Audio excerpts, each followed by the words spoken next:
जय हिंद everyone, this is सभी एंड आप सभी की ह्यूमैनिटीज एजुकेटर। आज के इस वीडियो में हम लोग क्या करने वाले हैं, हम लोग साइकोलॉजी का रैपिड रिविजन सीरीज स्टार्ट करने वाले हैं। साइकोलॉजी का chapter number 1 what is psychology से हम लोग अपने वीडियो को शुरू करेंगे। Okay, so without wasting any time हम लोग चैप्टर को फटाफट से 20 मिनट्स के अंदर कंप्लीट करेंगे। सो ईयरफोन या हेडफोन्स लगा के ध्यान से लेक्चर को देखने की जरूरत है एंड कम्प्लीटली एंड तक देखने की जरूरत है, so as to understand and do the revision. Okay, so moving on to psychology. सबसे पहले हम लोगों ने पढ़ा था कि साइकोलॉजी क्या है। सो फैक्चुअल चीजें इंपॉर्टेंट है, जैसे कि साइकोलॉजी कौन से वर्ड से डिराइव हुआ है and what does this mean, right. This is factual thing, but हम लोग डायरेक्टली स्टार्ट करेंगे with what is psychology. Psychology जो वर्ड है, it is derive from Greek word जिसका मतलब होता है science of soul. Okay, psyche मतलब होता है सोल एंड लोगस मतलब होता है science, so it is science of soul. Initially ancient time में हम लोग साइकोलॉजी के अंदर क्या पढ़ते थे, माइंड को समझने की कोशिश करते थे। जैसे जैसे डेवलपमेंट होता गया, सबसे पहले हम लोगों ने माइंड को समझने की एज अ होल कोशिश की, फिर इंसान के एक्सपीरियंसेस को समझने की कोशिश की एंड एट द एंड हम लोग आ गए कि चलो बिहेवियर को समझते हैं। क्यों? बिकॉज एक्सपीरियंसेस को हम लोग नहीं देख सकते। ओके, एंड माइंड में किसी के इंसान के क्या चल रहा है वो भी हम लोग नहीं समझ पाते, इसीलिए हम लोग ने शिफ्ट किया बिहेवियर पे कि इंसान जो भी करता है, जो भी रिएक्शंस देता है, उसे हम लोग बाहर से समझ सकते हैं, देख सकते हैं। सो दैट्स वाई हम लोगों ने बिहेवियर्स को इन डिटेल में स्टडी करना शुरू कर दिया। सो एज अ होल अगर मॉडर्न डेफिनेशन के हिसाब से बोलें कि what is psychology, so the answer is psychology is the study of mental processes, human experiences and human behaviour as a whole. ठीक है, सो इस डिसिप्लिन के अंदर बेसिकली हम लोग क्या पढ़ते हैं, मेंटल प्रोसेसेस को। मेंटल प्रोसेसेस मतलब कि माइंड के प्रोसेसेस को। फॉर एग्जांपल लर्निंग कैसे होती है, हम लोग चीज़ों को कैसे याद रखते हैं, हम कैसे चीज़ों को फील करते हैं, समझते हैं, जानते हैं, पहचानते हैं। All this things we study, this goes under mental processes. Human experiences की बात करें, जैसे मैंने बताया था कि ह्यूमन एक्सपीरियंस जो है वो बहुत ज़्यादा सब्जेक्टिव होता है, बहुत पर्सनल होता है। ज़रूरी नहीं है कि तुम मुझ पे स्टडी करो, तुम मुझसे पूछ रहे हो कि आप कैसा फील करो तो मैं सच बता दूं कि भाई हाँ भाई मैं ऐसा फील कर रही हूँ। बहुत से सब्जेक्ट्स जो हैं, बहुत से लोग जो है वो अपने एक्सपीरियंसेस को छुपा के और अपने तक ही रखना चाहते हैं। सो दैट्स वाई हम लोग ह्यूमन एक्सपीरियंसेस को भी ठीक से इंट्रोस्पेक्शन के हेल्प से नहीं समझ पाए। इंट्रोस्पेक्शन क्या है, इन डिटेल हम लोग थोड़ी देर में उसके बारे में भी पढ़ेंगे। सो ह्यूमन एक्सपीरियंसेस जो है वो बहुत सब्जेक्टिव होता है एंड हमारी एक्सपीरियंसेस हम किसी और को शेयर नहीं कर पाते एंड कोई और हमारे एक्सपीरियंसेस को समझ भी नहीं सकता। सो दस एक्सपीरियंसेस जो है वो हमारे अवेयरनेस, हमारे कॉन्शियस से बहुत ज़्यादा रिलेटेड है। वेयर एज अगर मैं बिहेवियर की बात करूँ तो बिहेवियर दो टाइप के होता है, जैसे हम लोगों ने पढ़ा था। दोज रिमेंबर, कमेंट सेक्शन में ज़रूर लिखना। It is overt. Overt behaviour मतलब ऐसे बिहेवियर जिसे हम लोग देख सकते हैं एंड कोवर्ट बिहेवियर जिसे हम लोग नहीं देख सकते। जो ओवर्ट बिहेवियर होते हैं उसे हम लोग स्टडी करते हैं बेसिकली साइकोलॉजी के अंदर, उसे हम लोग समझने की कोशिश करते हैं। जैसे कि फॉर एग्जांपल तुम लोगों ने होमवर्क नहीं किया, ठीक है, और स्कूल चले गए, तो इससे क्या होगा, टीचर जो है वो तुम्हें पनिशमेंट देगी जस्ट बिकॉज तुम लोगों ने होमवर्क नहीं किया। सो होमवर्क नहीं किया ये तुम्हारा एक्शन था। टीचर का रिएक्शन क्या था? टीचर का रिएक्शन ये था कि उन्होंने तुम्हें पनिशमेंट दिया या वो तुम पे डांटने लगी, right. So this is your response and reaction. Response जो है वो देखे जा सकते हैं, समझे जा सकते हैं एंड जिसे हम लोग देख सकते हैं, समझ सकते हैं, दैट इज ओवर बिहेवियर। उस पर हम लोगों ने मॉडर्न साइकोलॉजी ने फोकस किया है। Next moving on to psychology कैसा डिसिप्लिन है। साइकोलॉजी एक ऐसा डिसिप्लिन है जहाँ पे हम लोग जस्ट कॉमन सेंस के हिसाब से कुछ नहीं बोलते, बट बेसिकली हम लोग यहाँ पे स्टडीज के बेसिस पे, साइंटिफिक ऑब्जर्वेशंस के बेसिस पे चीज़ों को समझते हैं और जानते हैं। इन सभी साइंटिफिक एंड ऑब्जेक्टिव मेथड्स को हम लोग चैप्टर 2 में ग्रेट डिटेल में डिस्कस करने वाले हैं। अगेन एक बार रिवाइज करने वाले हैं। सो उसको पढ़ने के बाद से तुम्हें अच्छे से समझ में आ जाएगा कि कौन कौन से वेज होते हैं जिसके बेहाफ पर हम कोई भी चीज़ साइकोलॉजी में पढ़ रहे होते हैं। Okay, moving on to Indian tradition की बात करें, सो इंडिया में भी साइकोलॉजी हम लोग पढ़ते हैं, बट इंडिया की साइकोलॉजी और वेस्ट की साइकोलॉजी में वास्ट डिफरेंसेस होते हैं। ओके, इंडिया की साइकोलॉजी में हम लोग जनरली जानने की कोशिश करते हैं अबाउट सेल्फ रिफ्लेक्शन, कि हम अपने आप को समझे, जाने, सेल्फ को ढूंढे, और दूसरा होता है हम अपने नॉलेज को जानने की कोशिश करें, अपने बारे में जानने की कोशिश करें, that is self knowledge. Okay, psychology को इसी रीजन की वजह से यंग साइंस भी कहा जाता है। मूविंग ऑन टू साइकोलॉजी एक कैसा डिसिप्लिन है जिसे हम लोग नेचुरल साइंस और सोशल साइंस दोनों के से अलॉट करते हैं या रिलेट करते हैं। साइकोलॉजी नेचुरल साइंस कैसे है मैम? सो साइकोलॉजी नेचुरल साइंस ऐसे है बिकॉज वो technology, computer science, AI and human computer interaction से इंटरलेटेड है। फॉर एग्जांपल आजकल के टाइम में तुम लोग सोशल मीडिया चला रहे हो या कोई भी गेम खेल रहे हो। फॉर एग्जांपल अगर तुम लोग फ्री फायर खेलते हो या इंस्टाग्राम चलाते हो या फेसबुक चलाते हो या यूट्यूब ही क्यों ना चलाओ, लेकिन अगर उस पर तुम्हारी फेवरेट कॉन्टेंट्स ना मिले, अगर उस टाइम अगर पहले जैसा यूट्यूब था वैसा ही अभी भी यूट्यूब होता है जिसमें सिर्फ कुछ वीडियोज़ ही होते, बहुत सारे वीडियोज़ नहीं होते, या फिर मतलब शॉर्ट्स अगर नहीं आए होते, सो क्या होता यूट्यूब कि एक टाइम तक तुम लोग यूट्यूब चलाते, इंस्टाग्राम चलाते, बोर हो जाते और छोड़ के चले जाते कि ये क्या है, बहुत बोरिंग है, कुछ और ऐप ढूंढो, कोई और एंटरटेनमेंट का सोर्स ढूंढो। बट अब के टाइम में देख रहे हो कि बहुत सारे यूजर्स जो हैं वो यूट्यूब से और बहुत से सोशल मीडिया एप्लीकेशन से कनेक्टेड है। क्यों कनेक्टेड है? बिकॉज वो ऐसा चलता है, उसकी सर्च इंजन ऑप्टिमाइजेशन ऐसा काम करती है कि हमें जो वीडियोज़ हम जो हिस्ट्री में जो भी हमारे वीडियोज़ हम लोगों ने देखी होती है उसके हिसाब से हमें वीडियोज़ को रिकमेंड करता है। इस तरीके से काम करता है, इस तरीके से क्रिएटिविटी हम लोग देखते हैं यूट्यूब के अंदर। दैट्स वाई हम लोग अभी तक यूट्यूब पर हैं, या कोई भी टेक्नोलॉजी, कोई भी प्रोडक्ट्स वो हम लोग इसीलिए यूज़ करते हैं। इसमें जो हमारे कंपनीज होते हैं वो इंसान की ज़रूरतों को समझने की कोशिश करते हैं, उनके नीड्स को, उनके डिज़ायर्स को समझने की कोशिश करते हैं। एंड दैट इज़ हाउ हम लोग कह सकते हैं कि नेचुरल साइंस भी सोशल साइंस या साइकोलॉजी से बहुत ज़्यादा रिलेटेड है। Okay, moving on to psychology कैसे एक सोशल साइंस है? सो डेफिनेटली ये सोशल साइंस इसलिए है बिकॉज हम लोग ह्यूमंस के माइंड को समझते हैं, उनके बिहेवियर्स को समझते हैं, उनकी पर्सनालिटी को समझते हैं, उनका पर्सनालिटी कैसे सोसाइटी से बनता है, क्योंकि हम लोग ने पढ़ा कि हमारा जो भी आइडियाज़, ओपिनियंस, हमारी आइडेंटिटी है वो हम अपने सोसाइटी से मिलती है, राइट? सो हमें ये चीज़ें हमारी सोसाइटी से मिली हैं, तो हम कैसे बनते हैं, हम अपनी पर्सनालिटी को कैसे डेवलप करते हैं, हमारे सोचने का, समझने का तरीका, ये सारी चीज़ें हम अपने सोशल साइंस के अंदर पढ़ते हैं। That's why it is known as social science. इसके अंदर हाइपोथेटिको डिडक्टिव मॉडल की भी बात होती है जिसके बारे में इन डिटेल मैंने डिस्कस भी कर रखा है। सो अगर तुम लोगों को जानना है, इन डिटेल समझना है, तो उस वीडियो को भी देख सकते हो। रादर अगर शॉर्ट में बताऊँ मैं, हाइपोथेटिको डिडक्टिव मॉडल एक ऐसा मॉडल होता है जिसके थ्रू साइंस में हम लोग डिफरेंट डिफरेंट थ्योरीज को इंट्रोड्यूस करते हैं। ओके, सो सेम ऐसे ही हम लोग हाइपोथेटिको डिडक्टिव मॉडल और ऐसे ही साइंटिफिक टेक्निक्स को हम लोग यूज करते हैं साइकोलॉजी के अंदर to study any particular phenomenon, and that's why psychology is also a natural science. Moving on to brain और versus mind में क्या डिफरेंस है या क्या चीज़ें हमें देखने को मिलती हैं। ब्रेन वर्सेस माइंड की बात करें, दोनों के दोनों इंटरडिपेंडेंट है। ब्रेन और माइंड इंटरडिपेंडेंट है। हम माइंड को नहीं देख सकते पर ब्रेन को देख सकते हैं, उसका सर्जरी किया जाए तो। ब्रेन का एक स्पेसिफिक प्लेस भी है बट माइंड का कोई स्पेसिफिक प्लेस नहीं है। ऐसा भी ऑब्जर्व किया गया है कि किसी पर्सन का अगर ब्रेन कुछ तरीके से, कुछ इंजरीज की वजह से इंजर्ड हो जाए या काम ठीक से ना भी करे, तब भी माइंड जो है वो अपना काम अच्छे से करता है। Okay, these 3 points are there. One more thing we can see is mind और बिहेवियर का क्लोज कनेक्शन देखते हैं हम लोग। माइंड एंड बिहेवियर का क्लोज कनेक्शन ऐसे है कि अगर हम कोई भी चीज़ पे बिलीव करते हैं तो बाहर से उसका इफेक्ट देखने को मिलता है। जैसे कि बहुत से लोग आजकल एफर्मेशंस वगैरह देखते हैं, या फिर यूँ कहो, जैसे पॉजिटिविटी का एग्जांपल मैं दूं तो एफर्मेशंस मतलब कुछ पॉजिटिव लाइंस होती है जो रोज सुबह लोग देखा करते हैं अक्सर। आजकल के टाइम में ये ज़्यादा देखा जाता है। सो में होता क्या है कि बेसिकली ऐसा बोला जाता है, रोज सुबह उठो एंड अपने आप को बोलो कि I am good, I am healthy, I am fine, I am feeling very good. This kind of lines तुम लोग बोलते हो, अपने आप को फील कराते हो। इससे बोलने से क्या होता है? इससे बोलने से होता ये है कि ये बातें तुम्हारे माइंड को एक्सेप्ट हो जाती हैं। माइंड जब ऐसी इन वर्ड्स को एक्सेप्ट कर लेता है तो ये बिहेवियर में दिखने लग जाता है। तुम बहुत ज़्यादा एनर्जेटिक हो जाते हो दिन भर में, तुम बहुत ज़्यादा पावरफुल हो जाते हो, तुम बहुत ज़्यादा पॉजिटिव हो जाते हो एंड हेल्दी हो जाते हो। जो भी तुम चीज़ें अपने आप को बोलते हो, अपने माइंड को बताते हो, वो एक्चुअल तुम्हारे बिहेवियर में दिखने लग जाता है डे टू डे लाइफ में। And that is what the relationship of mind and behaviour, जिसे बहुत से साइकोलॉजिस्ट और ज़्यादा गहराई से समझने की कोशिश कर रहे हैं।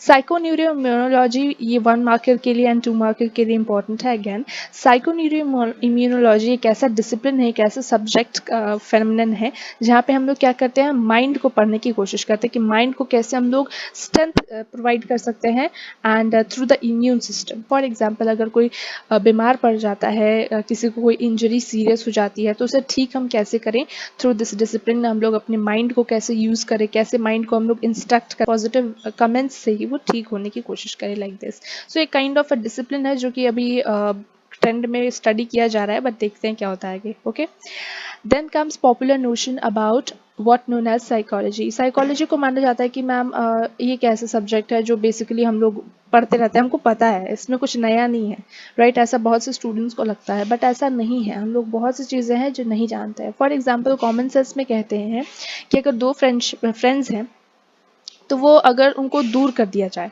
तो वो एक दूसरे को या तो भूल जाएंगे या फिर उन दोनों का जो रिलेशनशिप है वो बहुत ज़्यादा गहरा हो जाएगा। ये ऐसे ही बोलते हैं, बट क्या तुम लोगों को पता है कि इसका रीज़न क्या है? नहीं। बट साइकोलॉजी ऐसा डिसिप्लिन है जिसके अंदर हम लोग जानने की कोशिश करते हैं कि अगर दोनों फ्रेंड्स अलग होते हैं तो उनका या तो फ्रेंडशिप गहरा होता है तो कैसे हो जाता है, या तो वो बहुत अच्छा रिलेशनशिप शेयर करते होंगे, वो बहुत ज़्यादा अपने प्रॉब्लम्स को शेयर करते होंगे, वो बहुत सी चीज़ें, बहुत सी टाइम अपने एक दूसरे के साथ स्पेंड किए होंगे, like this. So this can be the factors जिसकी वजह से अगर वो दूर भी होंगे तो उनका रिलेशनशिप बहुत स्ट्रेंथ हो जाएगा एंड फ्यूचर में उनकी और अच्छी दोस्ती रहेगी एंड वो लोग मिलेंगे भी, लाइक दिस।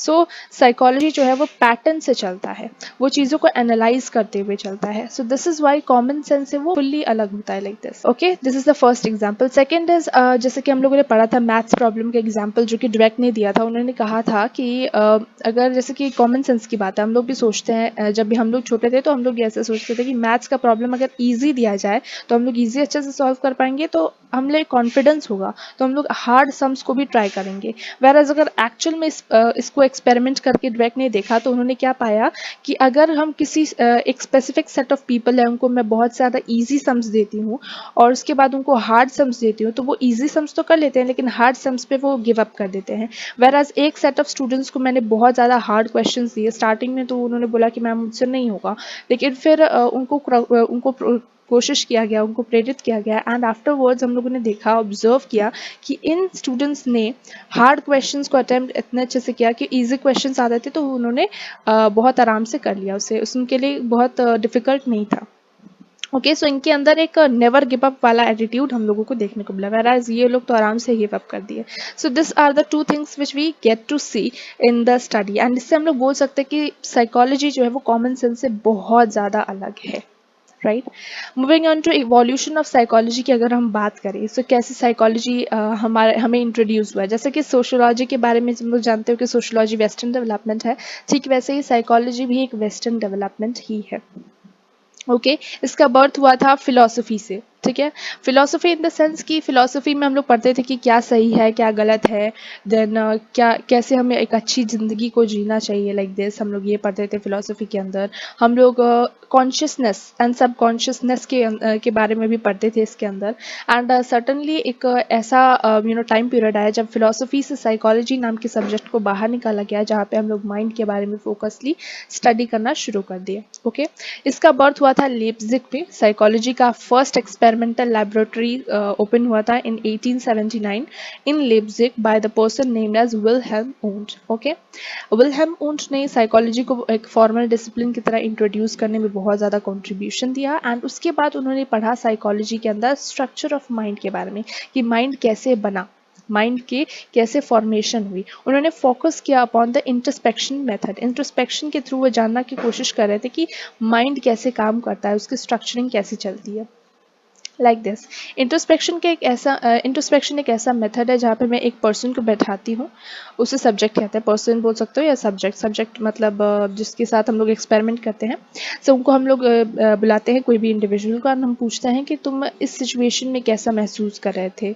तुम्हें जैसे फॉर एग्जाम्पल तुमने अर्थक्वेक फेस किया, लेट्स सपोज इस पर्सन ने अर्थक्वेक को फेस किया रिसेंटली, तो मैं उससे पूछूंगी कि भाई तुमने कैसा फील किया, क्या हुआ तुम्हारे साथ, तुम इमोशनली कैसा फील कर रहे हो, मेंटली तुम्हारी क्या हालत है। तो ज़रूरी तो नहीं है कि ये पर्सन सही ही बोले मुझे, right? So that is the thing which we were observing. यही एक प्रॉब्लम थी इंट्रोस्पेक्शन की जो हम लोगों ने देखी एंड देन आफ्टरवर्ड्स हम लोगों ने इंट्रोस्पेक्शन का मेथड, बहुत से फर्दर साइकोलॉजिस्ट ने भी इंट्रोस्पेक्शन का मेथड को डिक्लाइन कर दिया या डिसअप्रूव कर दिया, लाइक दिस। देन बात करें इवोल्यूशन ऑफ साइकोलॉजी के बारे में इन डिटेल में, तो सबसे पहले स्ट्रक्चर ऑफ माइंड यानी कि स्ट्रक्चरलिज्म के प्रिंसिपल पर फोकस किया जाता था। देन केम फंक्शनलिज्म, जहाँ पे हम लोग फंक्शन ऑफ माइंड पे फोकस कर रहे थे। एंड दो जो बहुत ज़्यादा पॉपुलर पर्सन है या साइकोलॉजिस्ट है जिनका great contribution in functionalism, he is Wilhelm Wundt. उन्होंने स्टार्ट किया था पढ़ना about function of mind. Then gestalt psychology आती है जिसको 3 मेन साइकोलॉजिस्ट पढ़ते हैं एक साथ, वर्दबीर, कोहलर, कॉफका। ये तीनों के तीनों नाम बहुत इंपॉर्टेंट है। जेस्टाल्ट साइकोलॉजी के बारे में हम लोगों ने पूरे चैप्टर में बहुत ज़्यादा, पूरे सिलेबस में बहुत पढ़ा क्लास 11 के, सो इनको याद रखने की ज़्यादा ज़रूरत है। एंड फॉर द क्लास 12 में भी इन सभी से रिलेटेड हम लोग चीज़ें पढ़ेंगे, so no need to forget this, rather तुम लोग इसको ध्यान में रखो अभी से। जेस्टाल्ट साइकोलॉजी की बात करें तो इसमें हम लोगों ने पढ़ा था कि हम चीज़ों को वैसा नहीं देखते जैसा कि वो चीज़ें हैं, हम लोग उसे अपने तरीके से देखते हैं। फॉर एग्जाम्पल जैसे कि हम लोगों ने पढ़ा था कि समथिंग लाइक दिस है, ठीक है, तो अब तुम्हारा ब्रेन जो है वो इसे एक पैटर्न में बना देगा। फॉर एग्जाम्पल इसे जोड़ देगा लाइक दिस, एंड इसे एक ट्राइंगल टाइप को बना देगा। वैसे में ये परफेक्ट ट्राइंगल लग नहीं रहा है, but it's okay.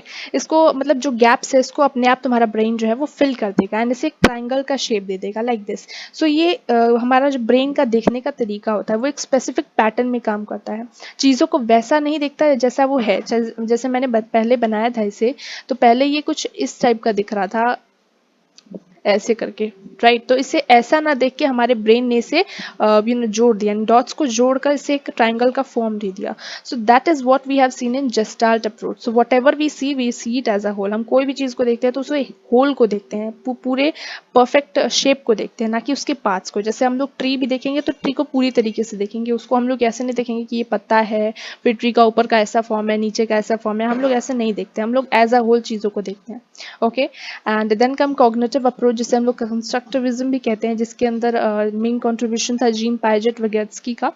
And again cognitive approach में हम लोग देखते हैं प्रोसेस ऑफ नोइंग, कि कैसे हम चीज़ों को समझते हैं, जानते हैं, पहचानते हैं, रिकॉग्नाइज करते हैं, और this comes under your cognitive approach. Behavioural approach की बात करें तो इसमें जॉन वॉटसन का बहुत ज़्यादा कंट्रीब्यूशन था, जिसमें बिहेवियर पर फोकस करने लगे थे वो। उन्होंने समझने की कोशिश की कि कैसे बिहेवियर से इंसान को समझा जा सकता है, उसकी साइकोलॉजी को समझा जा सकता है। साइको एनालिसिस में डॉक्टर सिगमंड फ्रॉइड ने प्रपोज किया था इस स्कूल ऑफ साइकोलॉजी को। बहुत सी चीज़ें हमारे माइंड में चल रही होती है जिनके बारे में हमें नहीं पता, सो उन डिज़ायर्स को सिगमंड फ्रॉइड ने समझने की कोशिश की है, जिसके बारे में तुम लोग लेटर अपने हायर स्टडीज़ में पढ़ोगे। ओके, ह्यूमनिस्टिक अप्रोच की बात करें तो Carl Roger and Abraham Maslow ने स्टडी किया था, जिसके अंदर ह्यूमनिस्टिक अप्रोच मतलब कि इंसान की free will of humans. For example इंसान क्या चाहता है अपनी लाइफ से, उसके क्या डिज़ायर्स होते हैं। फॉर एग्जांपल सबसे पहले उसे अपने बेसिक नीड्स चाहिए होती हैं, फिर उसको सेफ्टी नीड्स चाहिए होती हैं कि उसको प्रोटेक्शन मिले, उसे घर मिले। तो एक एक करके ह्यूमंस की जो नीड होती है, उनकी डिज़ायर्स होती है, वो हम लोग ह्यूमनिस्टिक अप्रोच के अंदर एज अ होल पढ़ते हैं। Okay, moving on two branches of psychology. जैसे कि हम लोगों को वीडियो को कंप्लीट करना है in 20 minutes and it's going more, so हम लोग इन शॉर्ट इन सभी को डिस्कस करते हैं। ब्रांचेस ऑफ साइकोलॉजी की बात करें तो बहुत सारे ब्रांचेस हैं, बट स्पेसिफिकली अगर मैं बात करूँ तो डेवलपमेंटल साइकोलॉजी क्या होती है, इट्स अबाउट कि हम इन्फेंसी, फिर चाइल्डहुड, फिर एडल्टहुड, सो हम जिस पैटर्न में ग्रो होते हैं, that is developmental psychology, how we are becoming what we are. So that's about developmental psychology, कौन से स्टेज में किस तरीके से ग्रो होता है, इन डिटेल हम लोग यही सारी चीज़ें पढ़ते हैं। वेराज सोशल साइकोलॉजी के अंदर हम लोग ह्यूमंस की सोसाइटी के बारे में पढ़ रहे होते हैं। सो कल्चरल साइकोलॉजी के अंदर हम लोग ह्यूमन के behaviours with respect of culture को समझते हैं। Then we read about cognitive psychology, जहाँ पे हम लोग मेंटल प्रोसेसेस को समझते हैं, जैसे thinking, perception, knowing, like this. Educational psychology के अंदर हम लोग देखते हैं कि कैसे जो लोग हैं वो डिफरेंट एजेस में चीज़ों को लर्न करते हैं, सीखते हैं और समझते हैं। Moving on to clinical psychologist and psychiatrist में क्या डिफरेंसेस है। So clinical psychologist basically counselling करते हैं, यानी कि काउंसलिंग मतलब तुम देख सकते हो कि मतलब कोई भी इश्यूज़ को डिस्कस करते हैं।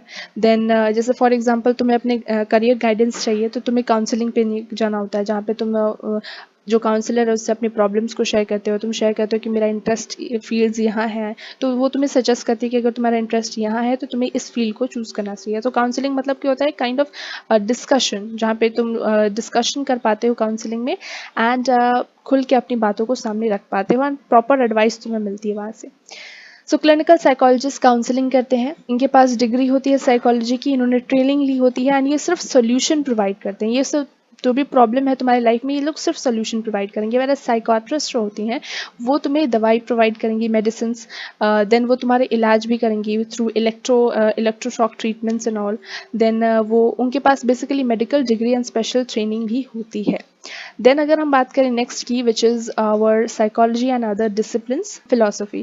फिलोसफी साइकोलॉजी से कैसे रिलेटेड है? तो जैसे कि हम लोगों ने अभी भी बात की, फिलोसफी से ही साइकोलॉजी का डिसिप्लिन इंट्रोड्यूस हुआ है, राइट। सो फिलोसफी में हम लोग जो है हम लोग पढ़ते हैं ह्यूमन के अनकॉन्शियस नीड्स एंड डिज़ायर्स को, हम लोग सबकॉन्शियसनेस लेवल को पढ़ते हैं, हम लोग पढ़ते हैं साइको फिलोसफी के अंदर कि कैसे हमें क्या चीज़ें करनी चाहिए, क्या चीज़ें नहीं करनी चाहिए, मॉरलिटी के बारे में हम लोग जानते हैं, क्या राइट वे होता है to lead a life, that also we get to know about from philosophy. Three sisters की बात हुई है, ई मतलब इकोनॉमी, इकोनॉमिक्स, पी मतलब political science and sociology. So economics से साइकोलॉजी बहुत ज़्यादा रिलेटेड होती है, बिकॉज इकोनॉमिक्स में हम लोग पढ़ रहे होते हैं कि लोगों की डिमांड क्या है, लोगों को क्या चाहिए, एंड उसके हिसाब से हम लोग प्रोडक्ट्स लॉन्च करते हैं। So that is how it is related to economics. Political science में हम लोग पॉलिटिकल बिहेवियर को समझते हैं। फॉर एग्जांपल पॉलिटिकली लोगों को क्या चाहिए, क्या उनको ये राइट्स चाहिए, या जैसे कि तुम लोग देखते भी हो नेता लोग उठाते हैं कि भाई हम लोग अगर पावर में आए तो हम लोग लोगों की ये नीड्स को फुलफिल करेंगे, राइट। सो ये जो नीड्स होती हैं ये पॉलिटिकल नीड्स होती हैं लोगों की। That is how political science and psychology is related. Sociology की बात करें तो sociology is also very much related to psychology. समाज की प्रॉब्लम्स जैसे सुसाइड का प्रॉब्लम हो गया या फिर डिप्रेशन का प्रॉब्लम हो गया, ये समाज में बहुत ज़्यादा चलती है, राइट। एंड यही समाज के प्रॉब्लम्स को हम लोग साइकोलॉजी के अंदर पढ़ते हैं। So this is how psychology and sociology is related.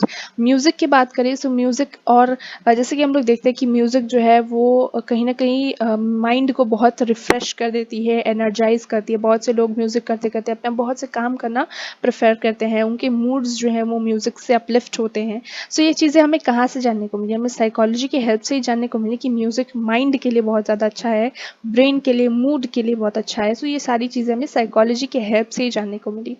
Architecture, for example architecture जैसे कि तुम लोग घर में रहते हो, सो वो घर भी तुम्हें तुम्हारे पसंद का होना चाहिए, तभी उस घर में तुम रहोगे। लाइक फॉर एग्जांपल तुम्हारे घर में ऐसा आर्किटेक्चर है, पेंटिंग्स हैं, ऐसे वॉल्स हैं जो तुम्हें बहुत ज़्यादा पसंद है, सो उसी टाइप के घर में तुम रहोगे। वो ऐसा चीज़ बनाते हैं जिससे लोगों को या कॉमन पीपल उसे पसंद करें और उसे खरीदे अपने लिए। So that's all about architecture and psychology.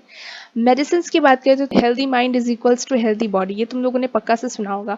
सो इसीलिए हम लोग बोल सकते हैं कि मतलब मेडिसिन में भी या डॉक्टर्स भी ऐसा मानते हैं कि साइकोलॉजी का बहुत ज़्यादा इफेक्ट होता है, पॉजिटिव फीडबैक्स का बहुत ज़्यादा इंपॉर्टेंट रोल होता है इन साइकोलॉजी या in mind of a person. For example बहुत से लोग कहते हैं कि 60 से 70% ऑफ द प्रॉब्लम जो लोगों को होती है ये स्ट्रेस की वजह से होती है या साइकोलॉजिकल प्रॉब्लम्स की वजह से होती है, जिससे उन्हें बीमार हो जाते हैं वो लोग, लाइक दिस। सो दिस के बारे में तुम लोग डिटेल में क्लास 12 में डिस्कस करो, कैसे स्ट्रेस और कैसे साइकोलॉजिकल प्रॉब्लम से डॉक्टर या medicine as a whole related है। एज अ होल तुम लोग ये 12 में पढ़ने वाले हो। Computer science, mass media and engineering से भी ये बहुत ज़्यादा रिलेटेड है। फॉर एग्जाम्पल अगर हम लोग जो न्यूज़ देखते हैं या जो सोशल मीडिया पे हम लोग मोस्ट ऑफ द टाइम देखते हैं, so that also shape somewhere और the other our personality, our thinking way, our way of discussing, our way of understanding. ठीक है, so this is how other disciplines or various other disciplines are related with psychology. So as a whole हम लोगों ने chapter को कर लिया है fully complete, हम लोगों ने कोई भी पार्ट को मिस नहीं किया है। everything we have discussed here A to Z अच्छे से रिविजन हो गया, तुम लोगों का पूरा कंसेप्ट अभी fully क्लियर हो गया है, कोई डाउट्स नहीं रह गए होंगे इसके बाद से। So with this we have completed our session. मिलते हैं नेक्स्ट वीडियो में, till then take care, bye.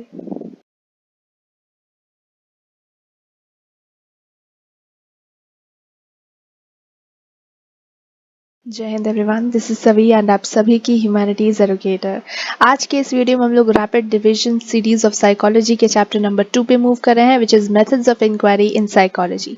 ये चैप्टर हम लोगों का बहुत लेंदी भी है, कुछ लोगों को बहुत डिफिकल्ट भी लगता है, तो इसलिए इस वीडियो को ध्यान से हेडफोन या ईयरफोन लगा के ध्यान से बैठ के देखो। ओके, ये चैप्टर बहुत ईजी है एंड हार्ड नहीं है, आराम से समझ में आ जाएगा। जस्ट यू हैव टू पे ऑल योर अटेंशन हियर। ठीक है। सो स्टार्ट करेंगे। सबसे पहले हम लोगों ने चैप्टर 1 को पढ़ा, व्हाट इज साइकोलॉजी, जिसमें हम लोगों ने देखा कि भाई साइकोलॉजी क्या है, क्यों है, किस लिए है। अब हम लोग जानेंगे कि साइकोलॉजी है तो उसमें हम लोग कैसी चीज़ों को समझते हैं। फॉर एग्जाम्पल हम लोगों ने साइकोलॉजी के बारे में बहुत सी चीज़ें आगे फ्यूचर में पढ़ने वाले हैं, तो हमें पता होना चाहिए कि साइकोलॉजी क्या जो भी पढ़ता है तो वो कैसे पढ़ता है, लाइक क्या साइंटिफिक मेथड्स को वो यूज़ करता है, क्या ऑब्जेक्टिविटी वो यूज़ करता है। तो इस चैप्टर में हम लोग यही देखने वाले हैं कि क्या मेथड साइकोलॉजिस्ट यूज़ करते हैं to understand various human beings and इनकी साइकोलॉजी, इनके माइंड को कैसे पढ़ा जाता है, क्या मेथड्स हैं। तो देखो मेथड तो एक नहीं है, क्यों, बिकॉज ह्यूमंस इतने सारे हैं एंड हर ह्यूमन एक दूसरे से बहुत ज़्यादा अलग है। So humans and mind specially बहुत ज़्यादा कॉम्प्लेक्स थिंग है। सो इसीलिए उन्हें पढ़ने के लिए भी बहुत सारे मेथड्स की ज़रूरत होती है। What are the goals of psychological inquiry, सबसे पहले हम लोग वो देखेंगे। सबसे पहले हम लोग क्या करते हैं, जो प्रॉब्लम होती है, फॉर एग्जांपल किसी को स्ट्रेस है या किसी को डिप्रेशन है या किसी को एंजाइटी है, तो सबसे पहले हम लोग क्या करेंगे, हम लोग समझने की कोशिश करेंगे उस प्रॉब्लम को कि एंजाइटी है तो क्या है, क्यों है, किस लिए है। सो सबसे पहले हम लोग ऑब्जर्व करेंगे एंजाइटी को और उसे समझेंगे कि वो है क्या। दो चीज़ें हम लोग ये करेंगे। सो डिस्क्राइब करेंगे उस बिहेवियर को, अंडरस्टैंड करेंगे एंड ऑब्जर्व करेंगे। नंबर 1 डिस्क्रिप्शन में। नंबर 2 में हम लोग क्या करते हैं, नंबर 2 में हम लोग करते हैं प्रेडिक्शन। ओके, प्रेडिक्शन में हम लोग क्या करते हैं, बेसिकली हम लोग समझने की कोशिश करते हैं। फॉर एग्जाम्पल अगर तुम्हें डिप्रेशन है या तुम्हें एंजाइटी है फॉर एग्जाम्पल, सो मैं समझूंगी कि तुम कैसा बिहेव करते हो जब भी तुम्हें एंजाइटी होती है, स्ट्रेस होती है या डिप्रेशन होता है। So how a person feels things and understands at that time period is what known as your prediction. तुम लोग नोट्स बना रहे हो तो इसे ऐड ऑन कर सकते हो। नोट्स बनाना अगेन वेरी इंपॉर्टेंट है। जो स्क्रीन पे दिख रहा है वो मैंने नोट्स तुम्हें प्रोवाइड किया है, इससे तुम अपने नोट्स बनाओ ताकि तुम्हारा हेल्प हो for your exam timing. Okay, explanation की बात करें तो एक्सप्लेनेशन में हम लोग क्या करते हैं, हम लोग रीजंस को फाइंड करते हैं। फॉर एग्जांपल कि अगर तुम्हें स्ट्रेस है तो ये रीजंस है, इन रीजंस की वजह से तुम्हें स्ट्रेस आता है। जब भी तुम्हें कोई ऐसा बोलता है तब तुम्हें स्ट्रेस हो जाता है। फॉर एग्जाम्पल कभी भी तुम स्टेज पे खड़ा हो तो तुम्हें स्ट्रेस हो जाता है, right. So that is reasons हम लोग कोशिश करते हैं जानने की इन एक्सप्लेनेशन। कंट्रोल में हम लोग क्या करते हैं, बेसिकली हम लोग कंट्रोल कर पाते हैं अपने एंजाइटी को, अपने स्ट्रेस लेवल को हम लोग कंट्रोल कर पाते हैं। हम उसे अपने लाइफ से हमेशा के लिए हटा सकते हैं या फिर हम उसे एनहांस कर सकते हैं। जब हम चाहें तभी हमें स्ट्रेस हो, हमें तभी गुस्सा आए, कोई और दिलाए तो ना आए, like this. Then comes application, जहां हम लोग ये सारी इंफॉर्मेशन को लेने के बाद क्या करते हैं, अप्लाई करते हैं। हम लोग सोशल वेलफेयर के लिए यूज करते हैं। फॉर एग्जाम्पल मैंने स्टडी किया कि स्ट्रेस को कैसे कंट्रोल करते हैं, स्ट्रेस क्या है, क्यों होता है, किन रीजंस की वजह से होता है, right.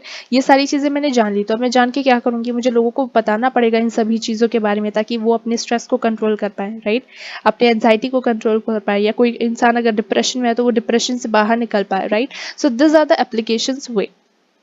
Coming on to next thing which is steps in conducting scientific research. अगर मैं रिसर्च कोई कर रही हूँ मैम, सो मुझे किन चीज़ों को ध्यान में रखने की जरूरत है। फॉर एग्जाम्पल अगर कोई तुम्हें प्रोजेक्ट मिला है, या यूँ समझ लो अगर तुम लोग यूपीएससी का एग्जाम देने वाले हो, ओके। सो सबसे पहले तुम्हें क्या करना होगा, सबसे पहले तुम्हें सिलेबस को ध्यान से देखना होता है। सिलेबस को बहुत ध्यान से समझना पड़ता है कि क्या सिलेबस है, ओके, याद ही करना होता है इवन। नंबर 2 में हम लोग क्या करेंगे, हम लोग सिलेबस को जानने के बाद सारी इन्फॉर्मेशन बुक्स खरीदेंगे, राइट, कि कौन सा राइट बुक है, गाइडेंस लेंगे। सो प्रिपरेशन करेंगे, राइट, प्रिपरेशन स्टार्ट्स करेंगे। So that is come on the collecting of data. And third में हम लोग क्या करेंगे, हम लोग एग्जाम के लिए मॉक टेस्ट देंगे, ठीक है, मॉक टेस्ट देंगे। देन हम लोग फोर्थ में क्या करेंगे, हम लोग एग्जाम को देंगे। अब एग्जाम अगर हम लोगों ने दे दिया, अगर हम लोग पास हो गए तो बहुत बढ़िया, एंड अगर हम लोग पास नहीं होते हैं तो वापस से हम लोग एग्जाम के लिए अपीयर करेंगे। सो अगर पास नहीं होते हैं तो हमें देखना पड़ता है कि हम लोगों ने पहले क्या मिस्टेक की, हमें मिस्टेक को समझने की कोशिश करनी चाहिए। एंड मिस्टेक को समझ लिया तो फिर अब वापस से प्रिपरेशन करो, ये जर्नी वापस से स्टार्ट करो, राइट। सो यहाँ पे भी सेम चीज अप्लाई होती है। सबसे पहले हम लोग अपने टॉपिक को सिलेक्ट करते हैं, उसके बाद हम लोग इन्फॉर्मेशन को ढूंढ के निकालते हैं, फिर कुछ चार्ट्स वगैरह बनाते हैं, एंड एट द एंड हम लोग कंक्लूड करते हैं कि हमारी हाइपोथेसिस निकली कि नहीं। अगर हमारी हाइपोथेसिस या थ्योरी नहीं निकल के आती है देन हमें वापस से इस प्रोसेस को स्टार्ट करना होता है, हमें वापस से रिसर्च स्टार्ट करनी होती है। Moving on to alternative paradigms of research. इसमें हम लोग क्या देख रहे हैं कि रिसर्च जो है वो बहुत ही मेजर्ड वे में होता है, या मेजर्ड वे में, या यू को स्ट्रक्चर्ड फॉर्मेट में होता है। जो भी हम लोग स्टडी करते हैं इसके अंदर ऑब्जेक्टिविटी होती है, इन द सेंस कि हम जो भी पढ़ रहे होते हैं, जैसे मैंने एग्जाम्पल भी दिया हुआ था, दो रिसर्चर्स अगर एक सब्जेक्ट या एक टॉपिक पे स्टडी कर रहे हैं तो दोनों का रिजल्ट जो है वो आसपास ही आएगा, अलग अलग नहीं आएगा। लेकिन अगर मैं किसी पर्सन्स के सब्जेक्टिव फीलिंग की बात कर रही हूँ कि अगर उसने अर्थक्वेक फेस किया, फॉर एग्जांपल कोई बच्चा है एंड कोई बूढ़ी औरत है जिसने अर्थक्वेक को फेस किया है, तो दोनों के एक्सपीरियंसेस अलग अलग होंगे, दैट इज सब्जेक्टिविटी, जहाँ पे आंसर्स जो है वो अलग अलग आते हैं। वैसे ऑब्जेक्टिविटी में आंसर्स जो है वो एक बराबर ही आते हैं। ओके, सो साइकोलॉजी में हम लोग ऑब्जेक्टिवली चीज़ों को स्टडी करते हैं। Okay, and both are important to understand human behaviour. यहाँ पे हम लोग फोकस करते हैं टू अंडरस्टैंड इंटरप्रेटिव मेथड्स को हम लोग यूज करते हैं। फॉर एग्जाम्पल हम लोग अंडरस्टैंड करते हैं those behaviour which can not be understand by common people. Like observation भी हम लोग करते हैं, फर्दर हम लोग फिर से पढ़ेंगे। ऑब्जर्वेशन भी करते हैं तो हम लोग जनरल ऑब्जर्वेशन नहीं करते, रादर हम लोग क्या करते हैं, साइंटिफिक ऑब्जर्वेशंस को करते हैं। सो हम लोग यहाँ पे बहुत ध्यान से पढ़ते हुए चीज़ों को चलते हैं। Moving on to nature of psychological data, मैंने इन डिटेल इस चैप्टर को ऑलरेडी पढ़ा रखा है, सो तुम लोग चैनल पे वीडियोस को भी चेकआउट कर सकते हो, वन शॉट लेक्चर को। वेल अगर मूव करें नेचर ऑफ साइकोलॉजिकल डेटा पे, तो साइकोलॉजिकल डेटास के टाइप्स होते हैं। ओके, जैसे डेमोग्राफिक इन्फॉर्मेशन। डेमोग्राफिक इन्फॉर्मेशन मतलब ऐसे इन्फॉर्मेशन जिसमें हमारे पर्सनल इन्फॉर्मेशन होता है, जैसे name, gender, education, occupation etcetera. Whereas physical जो इन्फॉर्मेशन होता है इट्स अबाउट हमारा इन्वायरमेंट, कि हम कौन से क्षेत्र से आते हैं, डेजर्ट एरिया से या हिली एरिया से या फॉरेस्ट एरिया से, क्या इकोलॉजिकल कंडीशन में हम लोग रहते हैं, कौन से स्टेट से हम लोग हैं, कौन से रीजन से हम लोग हैं, all this things concern are physical information. Whereas psychological information या साइकोलॉजिकल डेटा की बात करें तो उसमें हमारे ऐसे इन्फॉर्मेशन आते हैं, जैसे फॉर एग्जाम्पल हमारी इंटेलिजेंस लेवल, हमारी पर्सनैलिटी, हमारा इंटरेस्ट, हमारी वैल्यूज, सारी हमारी साइकोलॉजिकल इन्फॉर्मेशन में आती है। एंड फोर्थ हमारा फिजियोलॉजिकल डेटा आता है, जिसमें हमारी बायोलॉजिकल इन्फॉर्मेशन होती है, जैसे हमारी हाइट क्या है, हमारा वेट क्या है, हमारी हार्ट रेट क्या है etcetera. Moving on to some important methods of psychology. Important methods exam purpose से बहुत ज़्यादा इंपॉर्टेंट है। Number 1 it is observational method, जहाँ पे हम लोग देखते हैं कि ऑब्जर्वेशन क्या होती है। ऑब्जर्वेशन जो है हमारी, जैसे मैंने बोला था, साइंटिफिक ऑब्जर्वेशन हम यहाँ पे करते हैं। डे टू डे ऑब्जर्वेशन में हम सभी को ऑब्जर्व करते हैं, वेल साइंटिफिक ऑब्जर्वेशन में हम लोग किसी पर्टिकुलर बिहेवियर को चूज करते हैं, उसी पर्टिकुलर बिहेवियर के बारे में स्टडी परफॉर्म कर रहे होते हैं। दैट्स आवर ऑब्जर्वेशनल मेथड, जिसके अंदर कुछ टाइप्स आती है जो एग्जाम्स में जनरली पूछ लिए जाते हैं। Naturalistic observation. नेचुरलिस्टिक ऑब्जर्वेशन मतलब मैं किसी जगह पे जाके, जैसे फॉर एग्जाम्पल मैंने बोला था अर्थक्वेक वाला, तो मैं अर्थक्वेक जहाँ पे हुआ था उस जगह पे जाके मैं नेचुरली चीज़ों को समझने की कोशिश करती हूँ कि क्या हुआ था, कैसे एक्सपीरियंस हुआ होगा लोगों को, like this. Whereas controlled में क्या होता है ना, कि मैं एक डमी सेटअप बनाती हूँ, काइंड ऑफ नकली सेटअप अपने ऑफिस में बनवाती हूँ, अर्थक्वेक से रिलेटेड, या कोई पर्टिकुलर स्कूल बनवाती हूँ, फिर स्कूल को फील करने की कोशिश करती हूँ एंड प्रॉब्लम को समझने की, या अपने जो भी टॉपिक है उस पर सर्च करने की कोशिश करती हूँ। तो कंट्रोल मतलब एक डमी सा चीज़ बना देना या डमी सा सेटअप बना देना अपने आसपास, like this. Moving on to non participant observation, जहाँ पे मैं क्या करती हूँ, दूर खड़ी होकर या सीसीटीवी के थ्रू मैं ऑब्जर्वेशन कर रही होती हूँ किसी भी पर्टिकुलर बिहेवियर का। पार्टिसिपेंट में मैं क्या करती हूँ कि मैं उस ग्रुप का पार्ट बजाती हूँ। फॉर एग्जाम्पल मुझे स्टूडेंट्स का बिहेवियर चेक करना है इन देयर स्कूल लाइफ, ठीक है। सो मैं क्या करूँगी, मैं एक या तो टीचर बन के चली जाऊँगी वहाँ पे, या तो मैं स्टूडेंट बन के चली जाऊँगी। एग्जाम्पल दे रही हूँ। सो ये हो गया हमारा पार्टिसिपेंट बिहेवियर, जहाँ पे हम पार्टिसिपेट करेंगे उस जगह पे। Okay, moving on to next type which is number 2 experimental method, जहाँ पे हम क्या करते हैं, कॉज इफेक्ट को पढ़ते हैं एंड उनके रिलेशनशिप्स को पढ़ने की कोशिश कर रहे हैं। मतलब एक कॉज है और उससे इफेक्ट क्या हो रहा है, लाइक दिस। कॉज इफेक्ट के बारे में अगर हम बात करें और, तो वेरिएबल होता है, जैसे फॉर एग्जाम्पल कोई भी इवेंट या स्टिमुली जब बहुत ज़्यादा डिफर करता है, चेंजेस होते रहते हैं, then it is called variable. There are 3 types of variable जो क्वेश्चंस में पूछ लिए जाते हैं, एमसीक्यूज में भी पूछे जाते हैं, independent variable, dependent variable and extraneous variable. Independent variable वो वेरिएबल होते हैं जिसे एक्सपेरिमेंटर कंट्रोल कर पाता है। फॉर एग्जांपल अगर मुझे पढ़ना है स्टूडेंट्स के बिहेवियर को इन देयर स्कूल लाइफ, तो मैं देखूंगी कि मुझे कितने देर तक स्टूडेंट्स के बिहेवियर को ऑब्जर्व करना है। मैं एक्सपेरिमेंटर हूँ, लेट्स सपोज मुझे 2 घंटा ही ऑब्जर्व करना है, मैं उससे ज़्यादा ऑब्जर्व नहीं करूँगी, तो that is independent variable, that can be controlled by me. Whereas dependent variable मतलब होते हैं उनके बिहेवियर, वो कैसा बिहेव कर रहे हैं ये उन पे है, right. This is dependent variable. Whereas extraneous variable की बात करूँ तो यहाँ पे जैसे मैं उनके बिहेवियर को ऑब्जर्व कर रही हूँ, तो उसमें बहुत सी चीज़ें और भी हो रही है, जैसे बच्चे खेल कूद रहे हैं, साथ में बहुत ज़्यादा बैकग्राउंड नॉइस आ रहा है, तो ये सब चीज़ों को मैं इग्नोर करूँगी। सो जो एक्स्ट्रा चीज़ें हैं जो मेरे को अपने एक्सपेरिमेंट में नहीं चाहिए होती हैं, that is called extraneous variable. Moving on to controlling techniques, जिसमें आते हैं नंबर 1 एलिमिनेशन, जहाँ पे हम क्या कर रहे होते हैं, बेसिकली एलिमिनेट कर रहे होते हैं. फॉर एग्जाम्पल कोई नॉइस आ रहा है, बैकग्राउंड नॉइस आ रहा है, जो मैं कंप्लीटली इग्नोर करूंगी, एलिमिनेट करूंगी अपने एक्सपेरिमेंट से, तो that is not known as elimination. Held constant में मैं क्या करूंगी, बेसिकली मैं हेल्थ कांस्टेंट कर दूंगी. फॉर एग्जाम्पल हम चीजों को कीप कर सकते हैं in constant way. Whereas randomization में मैं क्या करूंगी, मैं कुछ स्टूडेंट्स को चूज करूंगी एंड रैंडमली उन्हें कोई टॉपिक पकड़ा दूंगी एंड उन टॉपिक पे उन्हें बात करनी होगी, like this. So that is randomization in a way. Matching की बात करें, सो मैचिंग में क्या करते हैं हम लोग, बेसिकली मैचिंग कर देते हैं in any way like data. For example मैं एक ग्रुप बनाऊंगी एंड उन ग्रुप का एज ग्रुप सेम होगा, ठीक है, वो एक ही एज ग्रुप के स्टूडेंट्स होंगे या चिल्ड्रंस होंगे एंड उन ग्रुप को मैं ध्यान से ऑब्जर्व करूंगी, उनके बिहेवियर को ध्यान से ऑब्जर्व करूंगी ताकि रिजल्ट्स में कोई प्रॉब्लम ना हो. Counter balancing is all about जहाँ पे हम लोग समझने की कोशिश करें चीज़ों को विथ एंड विदाउट कंडीशन में.